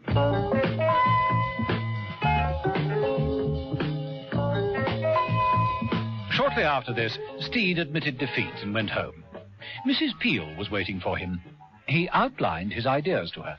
Well, it's clear enough, Mrs. Peel. It's the old Ali Baba and the 40 Thieves plot again. It's a typical Ponsonby Hopkirk fantasy. He was always kinky about the Arabian Nights. This one's right up his street. Could be. I'm sure of it. Well, what do we do now? Well, I bought you a present. Would you like to try it on? Steed reached into his coat pocket and withdrew an Eastern yashmak. He held it over the lower half of Mrs. Peel's face. Yes. Oh, it suits you. No, Steed. Brings out the colour of your eyes. I said no. But, Mrs. Peel, only a woman has any hope of getting into the prince's harem. I absolutely and positively refuse. Now, look, that's where the killer is hiding, I'm sure of it. It's the QQF-suggested fantasy plot.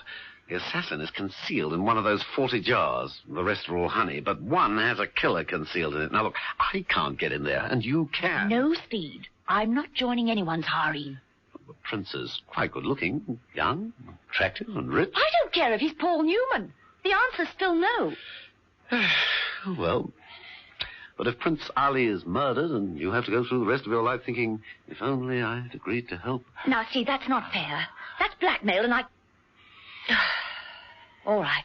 Tell me the worst. Well, the prince has invited me to dinner tonight. And you are taking another guest along? Well, not a guest, exactly. Tell me, Mrs. Peel, what size do you take in puff trousers?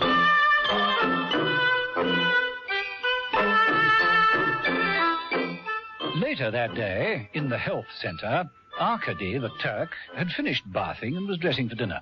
His manservant was helping him into a large corset, lacing it around Arkady's middle. Oh, now, the last lace hole. Try now. Yes, sir.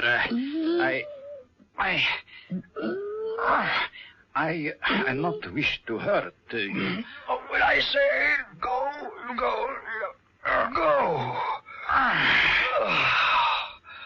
Oh, that is it. Oh, it's very good. Very good. Very slim. Very beautiful. Thank you. I think so, too. Yeah, the cummerbund. The pistol in the cummerbund, sir. No, I regret. I will be unable to smuggle it in. The search will be rigorous. That's it. Now, the coat? Yes, sir. That is good. I must hurry now. It will not do to be late for the prince's dinner party. His first dinner party, and his last. Vincent will see to that. Yes, it should be quite a night. Quite a night.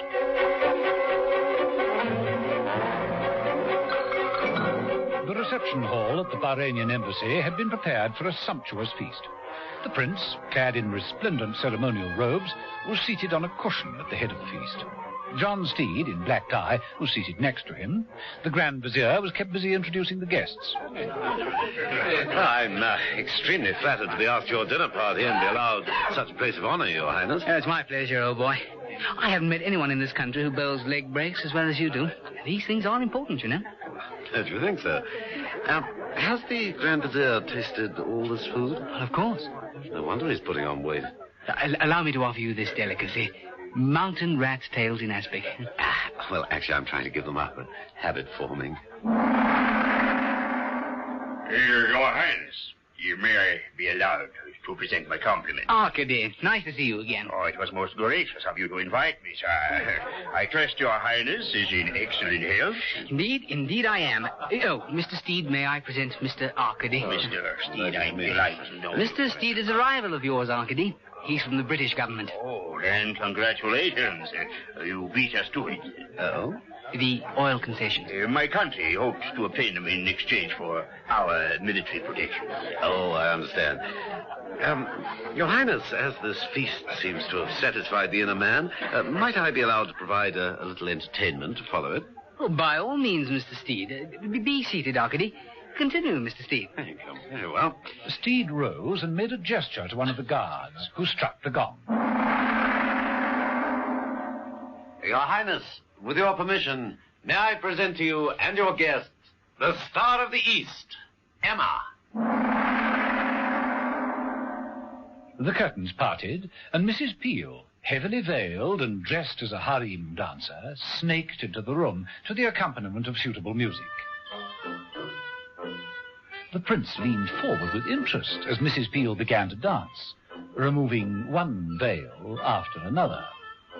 After 4 down and 3 to go, Steed muttered, Not bad, Mrs. Peel. Not bad?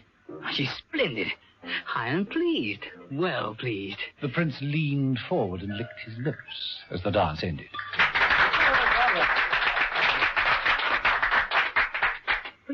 6 veils. I counted only 6 veils. There's still one more. Well, she was poorly educated, alas, she cannot count. I would speak to this woman. Oh, certainly. Emma, over here, please. Yes, master. What you say? We don't want to offend the offended. Mrs. Peel stepped forward. The prince gestured to his side. Mrs. Peel sat down between him and Steed. A shy one, eh? Not much to say. Retarded. Definitely retarded. Mrs. Peel shot Steed a look over her yashmak that made the death of 1,000 knives appear a compliment. I offer 12 goats for this woman. It's a great deal to offer, but I have taken a fancy to her. I will buy her from you. Yeah, but Your Highness, I couldn't possibly. I mean... It seems, Your Highness, that the British have no respect for your wishes. Now, if it were my government that were so requested... I was about to say that I couldn't possibly accept anything. No, goats, not even the smallest nanny. If you like her, she's yours. I give her to you. You can put her into your harem at any time. Steed is a 5-letter word. John Steed had discovered the method to be used in the attempt upon the life of Crown Prince Ali of Bahrain. The late Mr. Ponsonby Hopkirk of QQF Inc. had worked it all out. The plan was based on the famous story of Ali Baba and the 40 Thieves. The killer was to be smuggled into the Bahrainian embassy in a large honey jar. 40 of these jars had been delivered and deposited in the prince's harem. One of them contained the assassin. As no man other than the prince was allowed into the harem, Steed had coerced and tricked Mrs. Peel into joining the prince's 130-odd wives. Mrs. Peel, thrust through the door of the harem, wasn't very pleased with John Steed. If I ever get my talons on Steed, he's going to have scars to show for quite some time. So this is how they do it, do they? Mrs. Peel walked down what was virtually a corridor of little draped cubicles. Above these cubicles were small, tastefully engraved plaques. Sharon?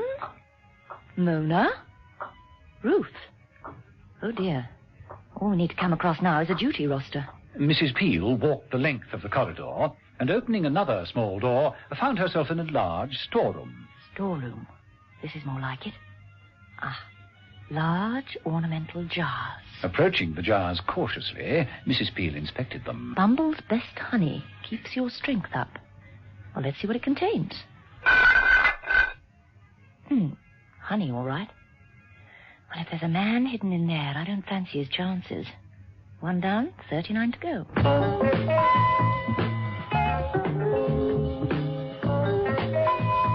In the main reception hall, the dinner party was over. The guests had left, and only John Steed and Arcady were seated on cushions near the prince. Steed was working hard. Oh, very amusing, Mr. Steed. Very amusing, old boy. Another drink, Your Highness, and please tell me more about your camels. I'm sure we are detaining Your Highness. Your Highness must be extremely tired. Your first reception, you must be anxious to retire. Oh, yes, as a matter of fact, come, the evening is young, and all this is so entertaining. There is entertainment and entertainment, Steve, eh?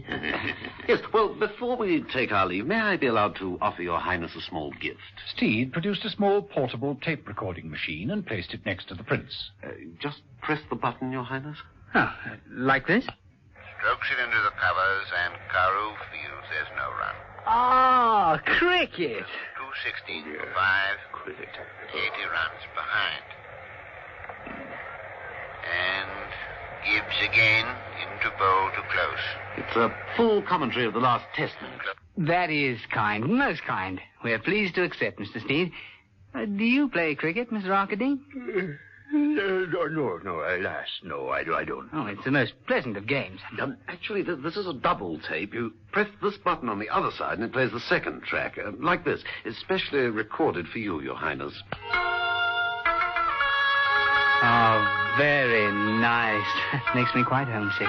But you carry your home with you wherever you go, Your Highness. Your whole entourage awaits you. Oh, yes, you are right, Arcady. The prince switched off the recorder and yawned once again. Oh, I fear you're right, Arcady. I am rather tired. In that case, we ask permission to withdraw. Yes, I think I'll cut along now. But this excellent liqueur isn't half finished yet. Oh, no need for you to rush off. The two of you can stay and get better acquainted. It's been a very pleasant evening. Thanks. The prince made for the door of his harem.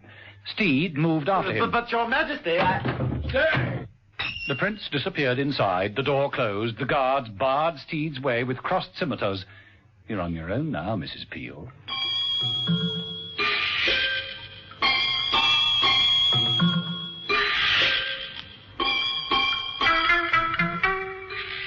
At that particular moment, Mrs. Peel, having worked her way through inspecting half the stone jars, was searching yet another. Empty. So Steed was right. Let's see. Yes, breathing holes drilled into the earthenware. So the killer is in the harem. Loose. In here at the moment, but where? Emma, little star of the east. Oh, no. Now for it. Your prince is here. Your prince is here. If the assassin's waiting, he couldn't be given a better chance. Prince is waiting. Princey's waiting for his Emma. Princey Wincy's coming to get you. Oh, Princey Wincy will get a sick ear if he tries anything on. Mrs. Peel ducked into one of the cubicles, one that bore the name Miffy, number 238. The harem girl lay back on a lace coverlet. She was bound and gagged. So he's around here somewhere. Emma, my patience is running thin. Show yourself, woman. That is a command. Mrs. Peel stepped out into the corridor. Emma, my eastern star. The prince held out his arms. Mrs. Peel, looking beyond him, saw an arm stretched out from the drapes of another cubicle. She rushed forward, knocking the prince flying. Mrs. Peel grabbed at the gun arm and yanked Vincent out into the corridor like a ball from a cannon. She hurled him into the stone jars. Mrs. Peel, following through, rushing after Vincent. The prince picked himself up and watched in horrified amazement as Vincent snatched a scimitar from the wall. Right. It's about time I settled things with you once and for all. Vincent advanced on the helpless Mrs. Peel. Mrs. Peel kicked a honey jar over and rolled it at him. It tripped Vincent and gave Mrs. Peel time to snatch another scimitar from the wall. They fought. The prince winced as Vincent slashed out at Mrs. Peel. Mrs. Peel sidestepped and gave a powerful sweep with her scimitar. It crashed into Vincent's, knocking it from his hand. Mrs. Peel stepped forward and, placing the point of her sword at Vincent's throat, forced him back against the stone wall. Right. Start talking. Who's behind all this? Come on, talk. It was Arcady. Arcady's idea. Arcady's the man you want. Say that louder. Loud enough for everyone to hear. Come on. Steed and Arcady were still in the reception room. They'd heard the terrific noise from within the harem, and then the voice. It was Arcady. Arcady's the man you want.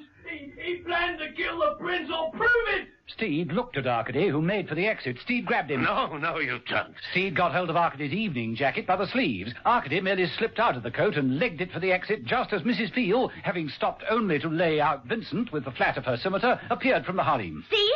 Steed, where's Arcady? Gone. There's no great rush. I know where to find him. Look at this appointment slip in his pocket. Read it. QQF Inc., Fantasy number 4, subject, escape of Arcady from pursuing agents. Come on. My friend, I don't know what this is all about, but clearly you've saved my life. Anything I have is yours. My jewels, my horses. No, really. My favorite wife. Oh, well, in that case... Oh, come on, Steed. You can't have me and a favorite wife.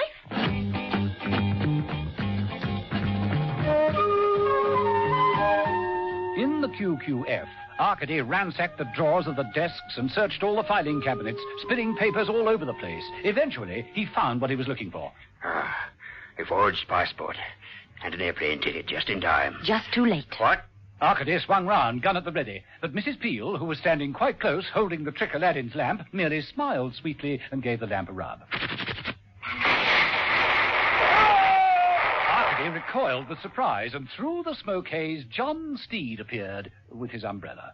He swung it up quite high and brought it down on the back of Arcady's neck. Nicely timed, Steed. You were... Mrs. Peel broke off, peered through the haze. Steed had disappeared. Mrs. Peel looked down at the floor. There was a pause. And then the sound of Steed's umbrella banging beneath. Hey, Mrs. Peel, get me out of here! Get me out of here! Quite fantastic.